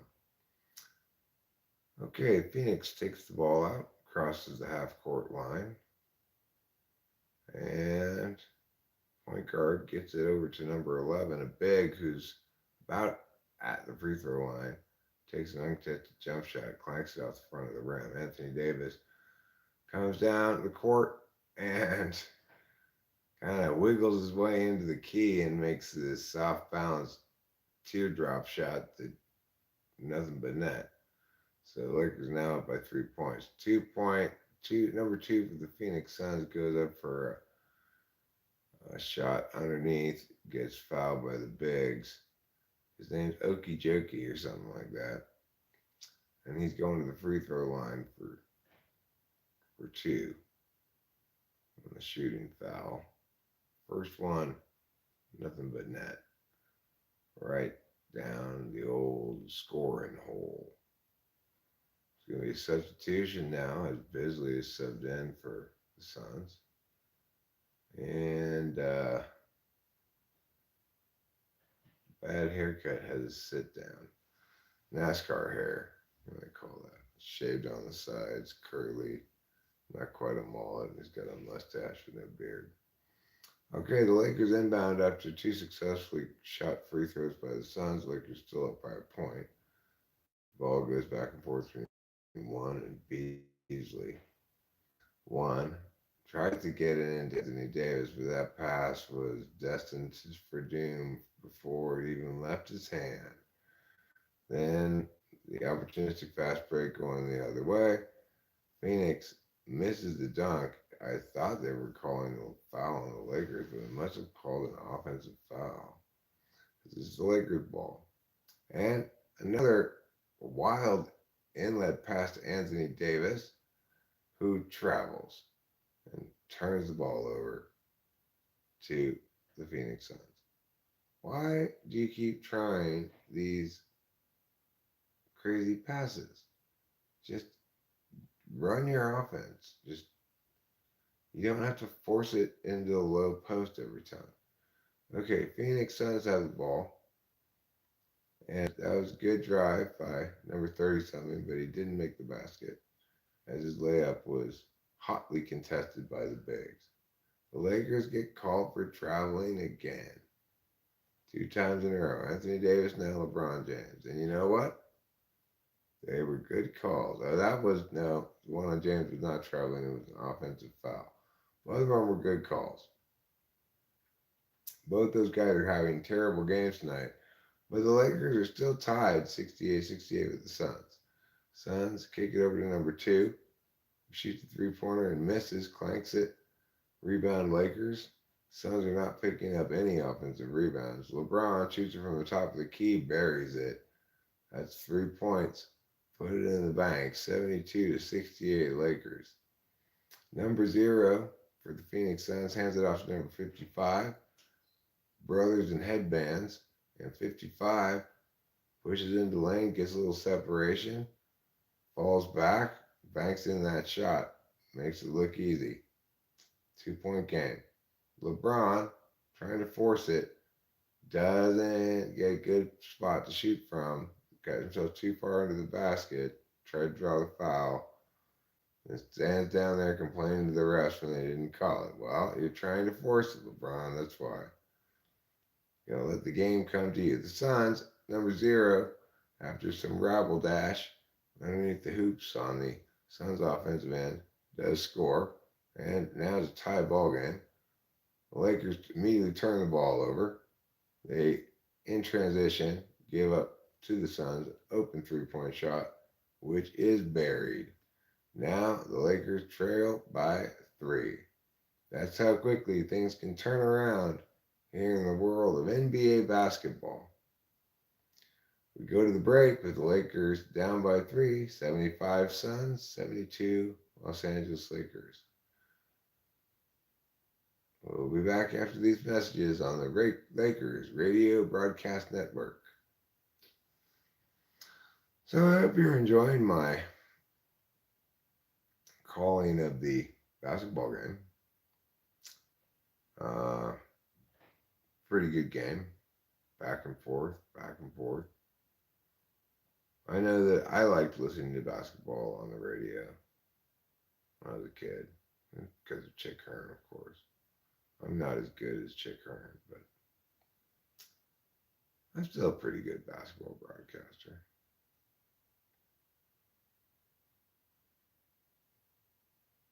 But the best thing I've seen about basketball broadcasters recently, there's this great Twitter video loop that CBS released of announcer cam that shows the game on like the top feed and then the announcers on the bottom feed and the video of them. And this guy goes, "Did we just see what we think we just saw?" He's, he's going like he's holding back the other announcers, like, "Oh my God." Pretty awesome. It was the end of the Furman game where Furman came back and beat, I guess, Virginia. It's pretty fantastic. Can we believe what we think is more complicated? Did we just see what we think we just saw? Is that what he says? Something like that. Highly recommend you look it up. It's super gratifying to watch. So, anyway, the Phoenix Suns are in fourth place right now. The Lakers are in seventh place. So, it would be good if the Lakers could win this game. Okay, so let's see what we see now that they're about to start playing again. The Lakers have the ball. LeBron James has dribbled up to the 3-point line. He's getting some pressure from a player from Phoenix. Davis risks another moving screen. LeBron peels off of it, dumps it, misses a shot badly, which could have been a pass maybe to Davis, and Davis drops it in. So it's a 1-point game, Suns ahead. Now we've got number 14 for the Suns with a dribble against number 1, top of the key, pulls back, makes an off-balance 3-point shot, contested well defended, but better off-ended. Here comes LeBron again, playing the role of point guard for some reason. He gives up the ball to number 5, whose 3-point shot gets blocked. Luckily, falls into the hands of another Laker, who hands it back to number 5, puts it in for 2. And we have a 2-point game with the Suns ahead, 78-76. 38 for the Suns. Passes it to headband number 2. He takes it from the 3-point line, dribble drive. Something's been called by an official. I'm not sure what it is, but there has been a stoppage of play prior to number 2 attempting that shot. Technical foul. It's a technical foul because number 4 is going to the line with nobody standing around at 14. I'm not sure what the technical foul was called for, but it was just one shot, or does it get 2 shots? I don't think there's any kind of flagrant or whatever. It may have been like bench warning violation or something. Yeah, it's just one free throw. Suns retain possession. Number 0 is now has the ball at the top of the key. He's driven past his defender all the way to the basket and put it up and in. The ball is inbounded to number 1, also known as Ponytails, and he has gotten to the 3-point line of the Suns side of the floor now. He's pitched the ball up to the top of the key where a fine Lakers shooter, whose number I cannot see, is number 5 again. nails a big 3-point basket. Once again, it's a 2-point game. Suns ahead. Suns missed that shot. Rebound was in the Lakers' hands and is nicely saved by Anthony Davis to retain in Laker possession. And now the ball gets back to Davis, who kicks it to number one at the 3-point line. He's dribbling around. He kicks it out to somebody who's even farther away, who airballs a 3-pointer. Anthony Davis can't control the rebound. Ball falls to 55 on the Phoenix Suns team. He gets the ball knocked away on the Lakers side of the offensive court here, and he's penetrating towards the hoop, pulls up for a jump shot. It's no good. Rebounded by Anthony Davis. Ponytails kicks it out. Back to Anthony Davis. Back to Ponytails. Ponytails is driving the lane all the way to the hoop. Into the hoop. Takes a shot off the backboard. Misses, but Davis controls the rebound. Puts it back in, and it looks like he was fouled as he was shooting, providing him with this opportunity for the old-fashioned 3-point play. Let's see if he can convert. He's been good with his free throws thus far. Seems to have picked up his game in the last few minutes.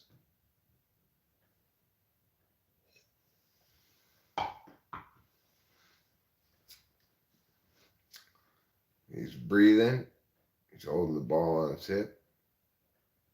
One dribble, bend those knees, shoot. Bam. Another made free throw by Anthony Davis. Lakers are now up by a point, 82-81, with 3:54 left in the third period. The Suns, at the attacking end of the court, at the top of the key, take the 3-point shot, uncontested, and it looked like it was going to bounce in, but it rolled out at the last seconds. The Lakers grabbed the rebound. Number 7 has it, doing some fancy dribbling up at the top of the key, hands it off to number 15. He drives into the lane and throws up a wild off-balance shot that goes into the basket. That number 15 is shooting lights out tonight. His name's Reeves. Don't forget it, because Reeves got to believe he can shoot the threes. That was a 2-pointer, but nevertheless, the same stands. Anthony Davis brings the ball inbounds to Reeves after a made field goal by the Phoenix Suns. Cuts the Laker lead to 1. Reeves kicks it off to Anthony Davis. Davis dribbling, trying to back in number 0. Can't. Gets out of that by tossing it to number 7 on the side of the court, outside the 3-point line. Throws up the heave and it goes in. 3-pointers for the Lakers.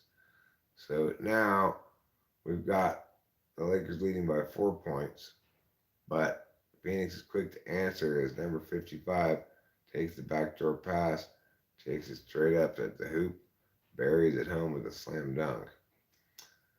Reeves is bringing the ball up court. He's in the attacking side of the court, and he's taking it all the way to the hoop, taking it way up high off the glass, and it is good. That guy is the most impressive looking guy on the court tonight. I never even heard of him before. Austin Reeves. Number 10, he's for the Phoenix Suns. He gives it to 55. 55 is going to try to take Anthony Davis on the post down low, but Anthony Davis's defense is too good. He gets the ball, and I think he is then fouled by the Phoenix Suns player. But yeah, Reeves, you're shooting lights out tonight. That's just great. So high off the glass. That's such a soft touch shot on that previous one. Good job for you. You're doing fine work. Okay, so now it's a commercial for the Pope's Exorcist, which is a movie. I guess when the Pope has the devil inside of him, he needs to be exorcised by a special exorcist. It's just for the Pope.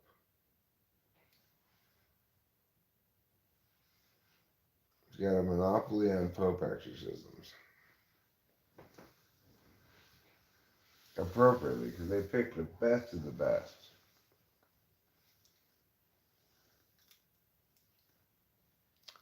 Let me see what that chat said. I could look at it with my head. Hey, look, it's Rachel Lapalosa, and she's awake.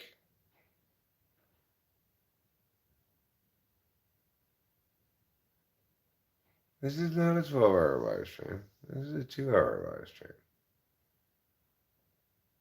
Sayaki, thank you for all the resources you've provided. Winston's mom. I agree. Thank you, Winston's mom, for all the resources you provided.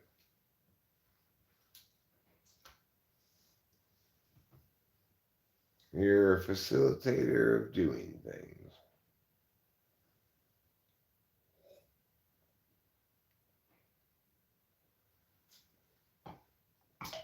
I tell you what I am. I'm a going outsider of smoking a cigarette. As part of its commitment to be inclusive to all of its fans, the NBA is making its venues and arenas more inclusive. Visit NBA Cares. Learn all about that. Now we're including everything. Ghosts, iguanas, everything.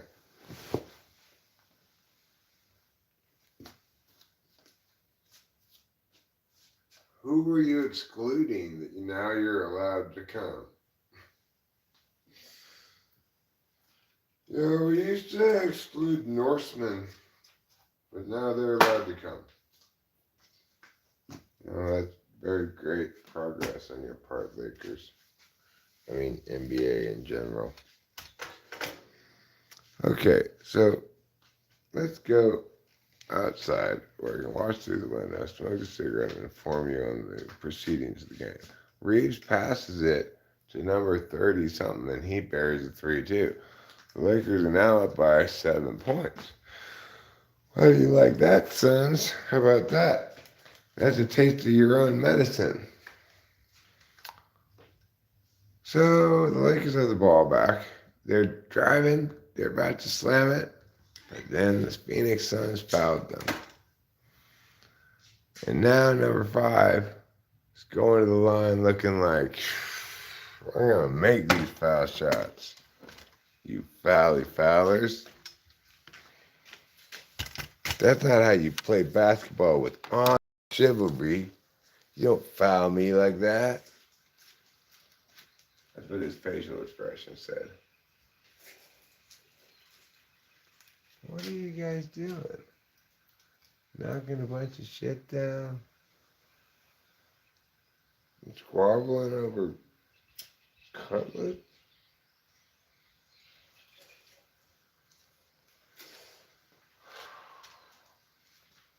You don't need to squabble over cutlets. There's plenty of cutlets for you.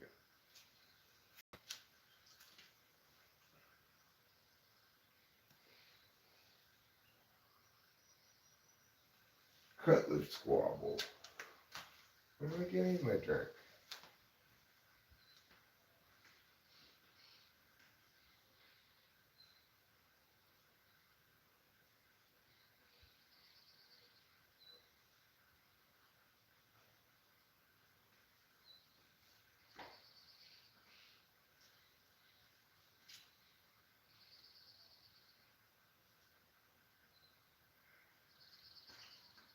Okay, well, there's 45 seconds left in the half. In the third quarter. And, the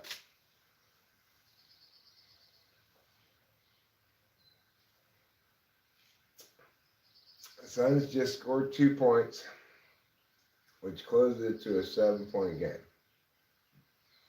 There's been some holdup in play here. Now the Lakers are inbounding it with about 30 seconds left. Can they restore a 9-point lead? We'll find out. Reeves has the ball. He's been the hot hand. He fumbles it away to somebody, but that guy scores. So It all worked out in the end. He might even get an assist for that, but it looked like he made a mistake. He just got lucky. Of course, Phoenix comes right down and scores themselves, turn it to a 7-point game, and then somebody heaves up a desperation long three. It was pretty close, but didn't go in. So it's a 7-point game. Lakers are up. That's good news.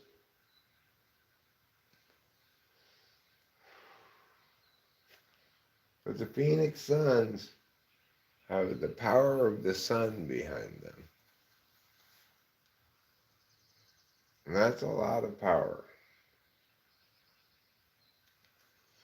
You could power over 100 light bulbs with the power of the sun.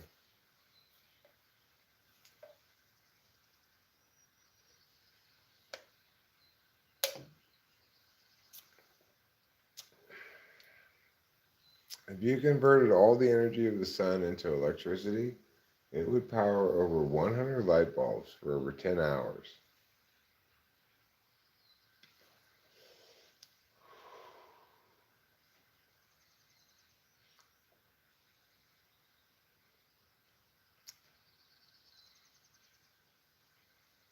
And keep in mind, those are conservative estimates.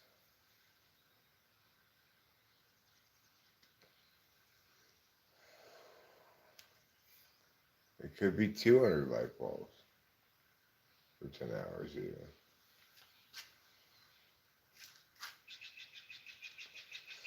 Do you know how many terajoules it takes to power 200 light bulbs for 10 hours? A lot.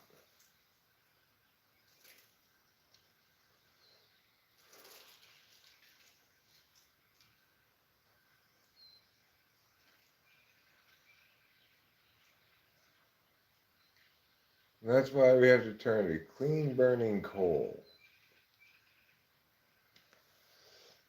to make more fossil fuel based power generating plants. Because the sun's so weak.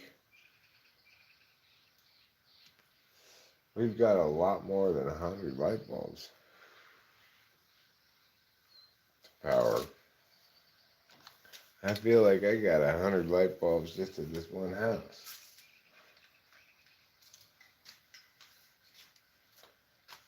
I don't know if it's 100, but there's a lot of light bulbs in this house. There might be like 50 light bulbs in this house.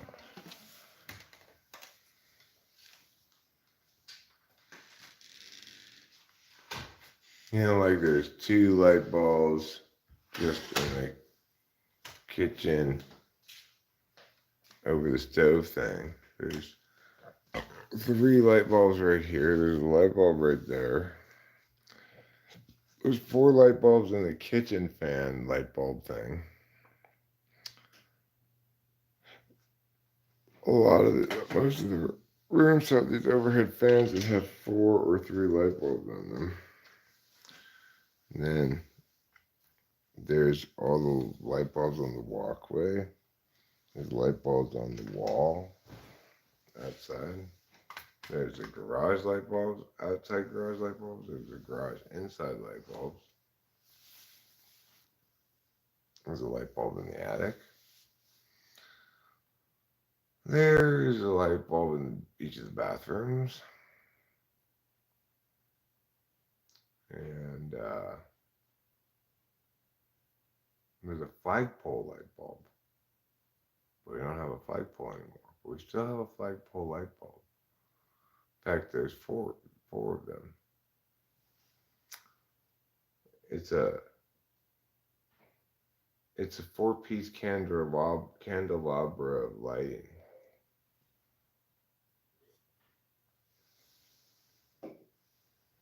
We've got the light bulb in the dining room. Oh, we got these little fake candle light bulbs in these windows here. It's a lot of light bulbs. Oh, LeBron airmailed that pass into the fifth row. LeBron, you are not playing your A game tonight. You're playing your D game.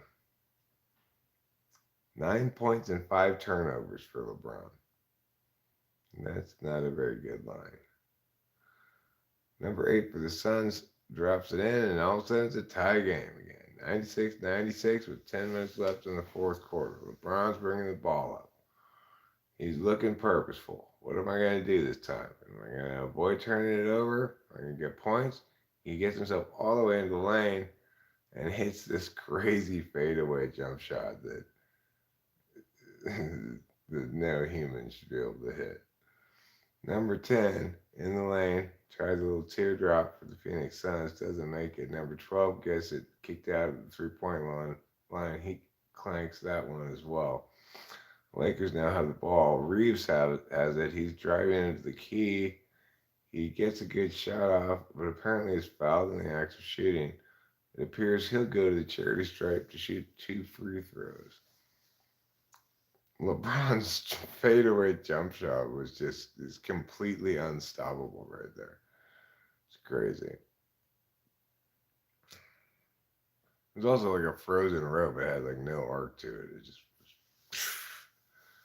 and went straight in the basket. Reeves misses the free throw.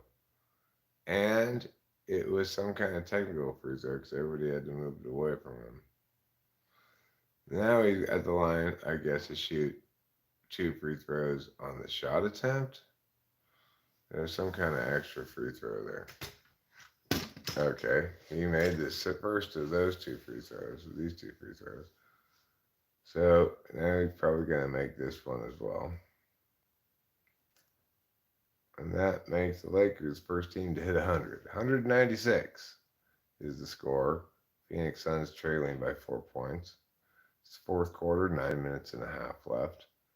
Suns, number 38, driving into the lane. A little pull-up jumper, no good. Rebound off to LeBron James. He brings the ball up court past the half-court line. He's driving into the lane, taking it all the way to the glass, and then missing a contested layup. Number 38 for the Suns tries the same maneuver, driving into the lane before everybody's set, but he also misses. And then the Lakers get a fast break where Reeves makes an excellent outlet pass to LeBron James, who slams it home. LeBron is yelling at the referee, "Hey, what do I got to do here to get a foul? You know, do they got to hit me with a hammer?" The ref's like, "Hey, calm down, LeBron James. Don't get your panties in a bunch. You're playing a shitty game. Don't blame me." And it's true. It's not the ref's fault that LeBron's playing such a shitty game. Well, the Lakers are still up. Yeah, it's promising that LeBron's played a shitty game. Anthony Davis was playing a shitty game, but now is playing well. And the Lakers are still up by points. By some amount of points. Lesbians kissing. Black people crying. Everybody holding their fists in the sky, and why? It's all because of Jesus. I think this is a Jesus commercial. Lady holding goat. Man walking at some water. Oh, it's a Getty Images commercial.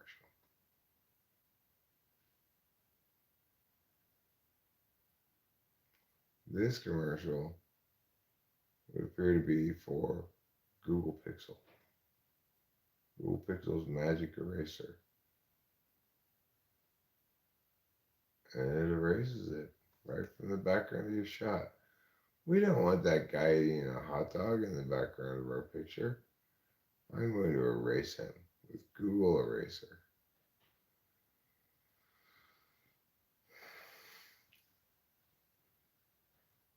Well, they're showing promising matchups up still to come and why we should be excited about them.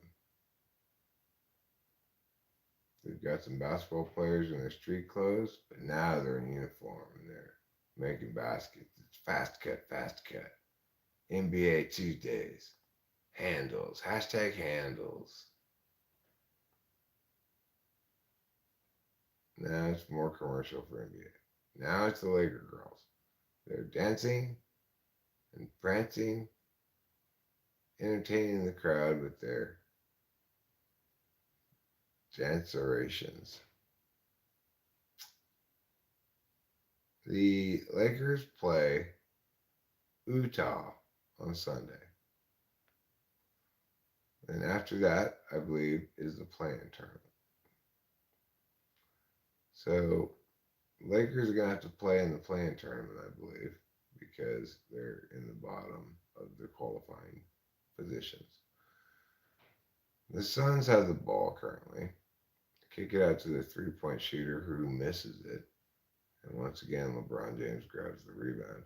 He's grabbed a lot of those rebounds, but they've been uncontested. It's not like the Lakers done a great job of crashing the boards. The Suns have done not much of a good job of trying to get any offensive boards. Russell, that's ponytail. Russell with the ponytail and the number one on his back just made a boneheaded pass. Turned the ball over. Now the Suns have the ball. It's been kicked to number 12 at the three-point line, who airmails it. That is not anywhere close to hitting the basket. Anthony Davis grabs the rebound off of the second attempt, failed at a three-pointer, passes the ball up to Hachachacha, and he takes it the length of the floor the rest of the way and puts it in the basket. Lakers now ahead by 8 points.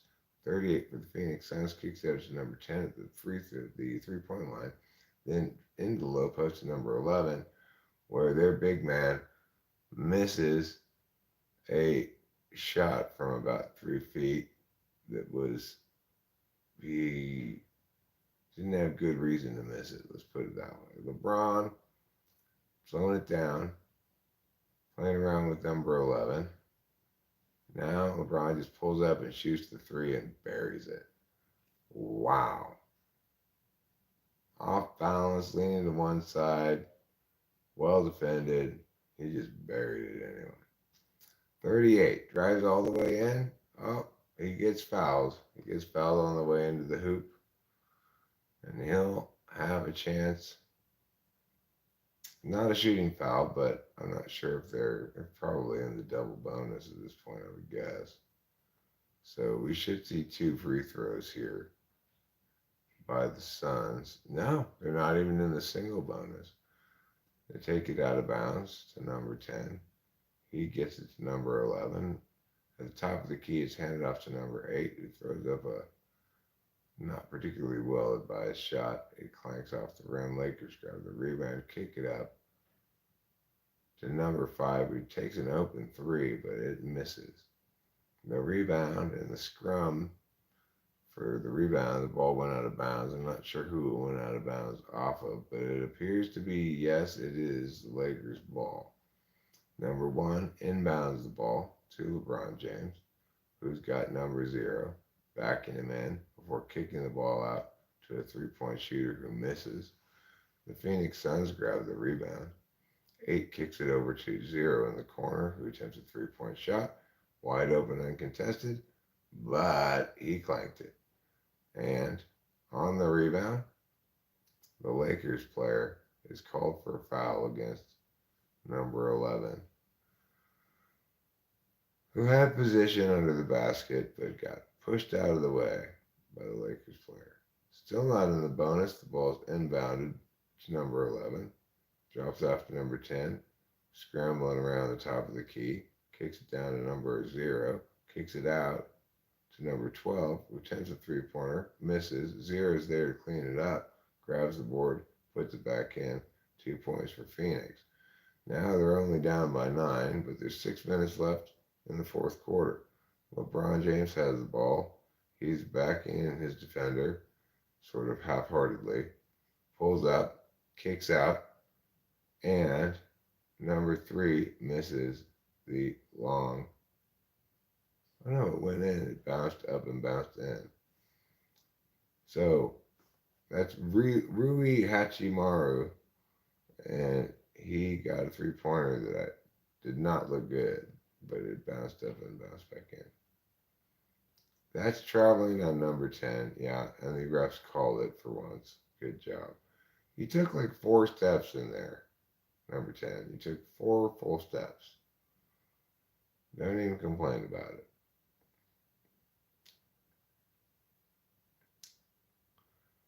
If that wasn't traveling, nothing's traveling. Number 6, LeBron James with the beard and the shaved head. He's moving into the lane. Another crazy LeBron fall away jump shot. This one wildly off. Hits the side of the backboard. Suns get the rebound, drive all the way down the court, and score a quick 2 points. Still a 9-point Lakers lead, but there's a fair amount of time left.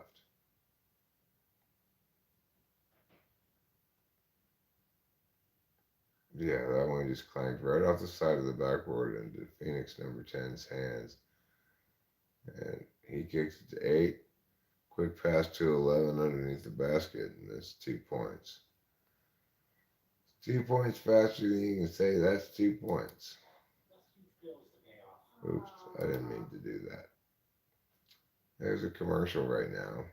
It's for cable bills. It's a pretty boring commercial.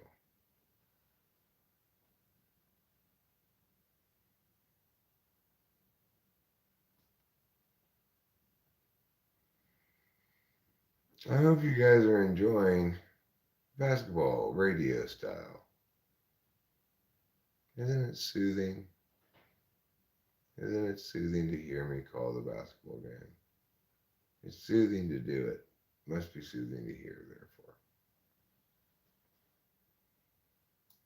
It's like an exercise in soothery. Straight from the soothing factory.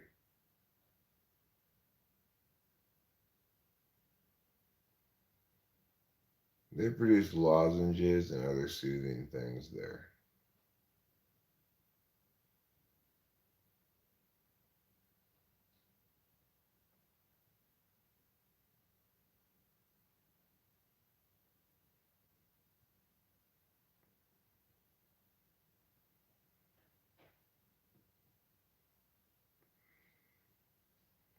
State Farm is advertising. Everybody needs more insurance all the time. That's what they were trying to tell you, but it's not true. You don't always need more insurance all the time.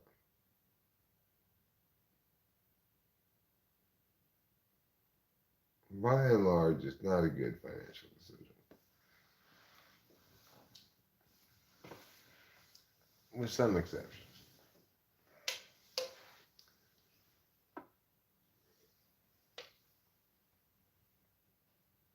Okay, we're back to the game.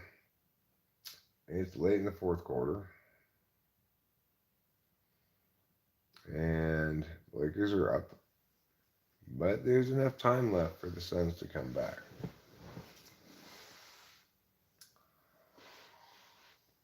So we'll just have to see if the Lakers can put this away or the Suns can destroy the dream.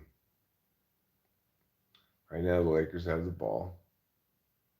Number 7 is backing in. Gets a pretty decent look at it, but clanks it off the back of the rim. Suns have the ball. 5 full minutes left, and they're only down by 9.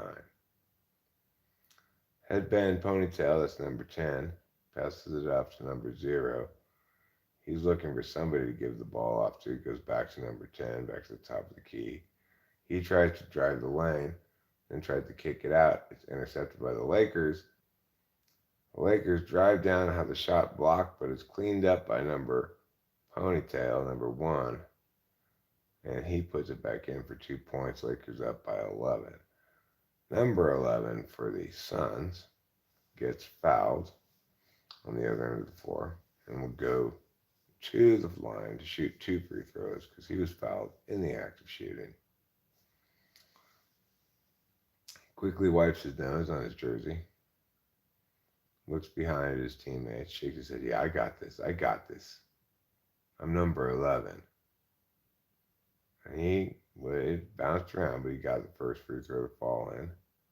He's doing pretty good. Now let's see what it says. For number 2, Locke Landale misses number 2. He did not have them both. That was a false confidence he was trying to spew onto his teammates. They could read the fear in his eyes. Reeves now has the ball for the Lakers at the top of the key. Drops it up to Anthony Davis around the free throw line. Back out to Reeves. Reeves drives the basket. Gets blocked, but I think they called a foul. He got all the way there, but it looks like he took a hard fall. He's giving the old squeeze my nose, squinty squint phenomenon. Yeah, I mean, that's a foul. He got fouled for sure. He got fouled by both of those guys. One of them pushed him right in the face. Austin Reeves, you're at the free throw line now.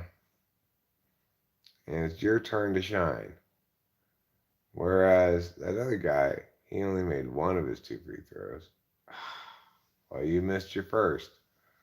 So now you can only do as well as that other guy. You're shaking your head. How did I miss that free throw? Well, you didn't shoot it properly.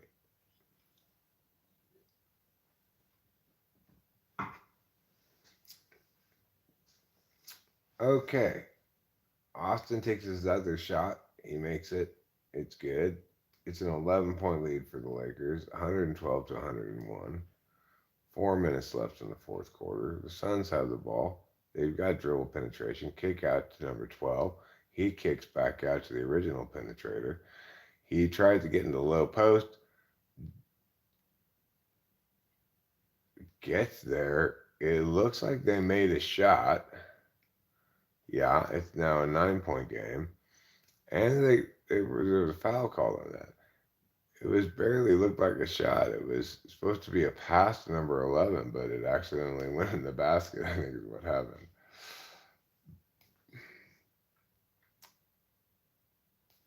Oh, but I see.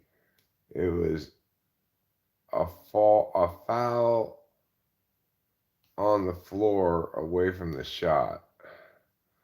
So number 11 shot the free throw, but he missed it front end of a 1-1 because it was on the floor, wasn't a shooting foul, and they're in a single bonus. Okay, so now the Suns have the ball after another Lakers turnover. And they're driving down into the lane here. Number 11 is now trying to back down Davis, gives up on that, kicks back out. Now he's trying to make his way to the top of the key, kicks out to number 8 behind the three-point liner. He heaves up a three-pointer, he clanks off the back iron, falling into the hands of the capable rebounder, Anthony Davis. He kicks it out to Reeves, who's playing the point, and a timeout is called on the floor. Timeout called. So we'll take a little break. Lakers up by 9 with 3:19 left in the fourth quarter. Things are looking promising, but I wouldn't put the game in the proverbial refrigerator yet. Okay, we could talk about this Rinvoq commercial, which is 1 pill once a day for 75% clear skin to 100% clear skin. Fast itch relief. So fast, you'd be in the middle of scratching and you'd be like, oh my God, it doesn't itch anymore. If you've got hepatitis B or C, tell your doctor before taking Rinvoq. Limit your time in the sun. Wear protective clothing. Use high SPF sunscreen. And take Rinvoq.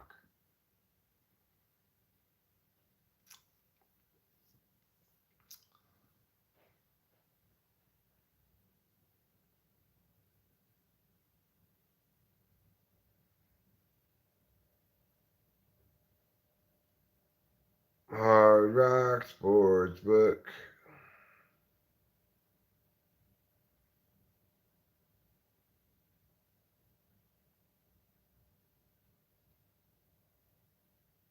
Now it's a Gatorade commercial.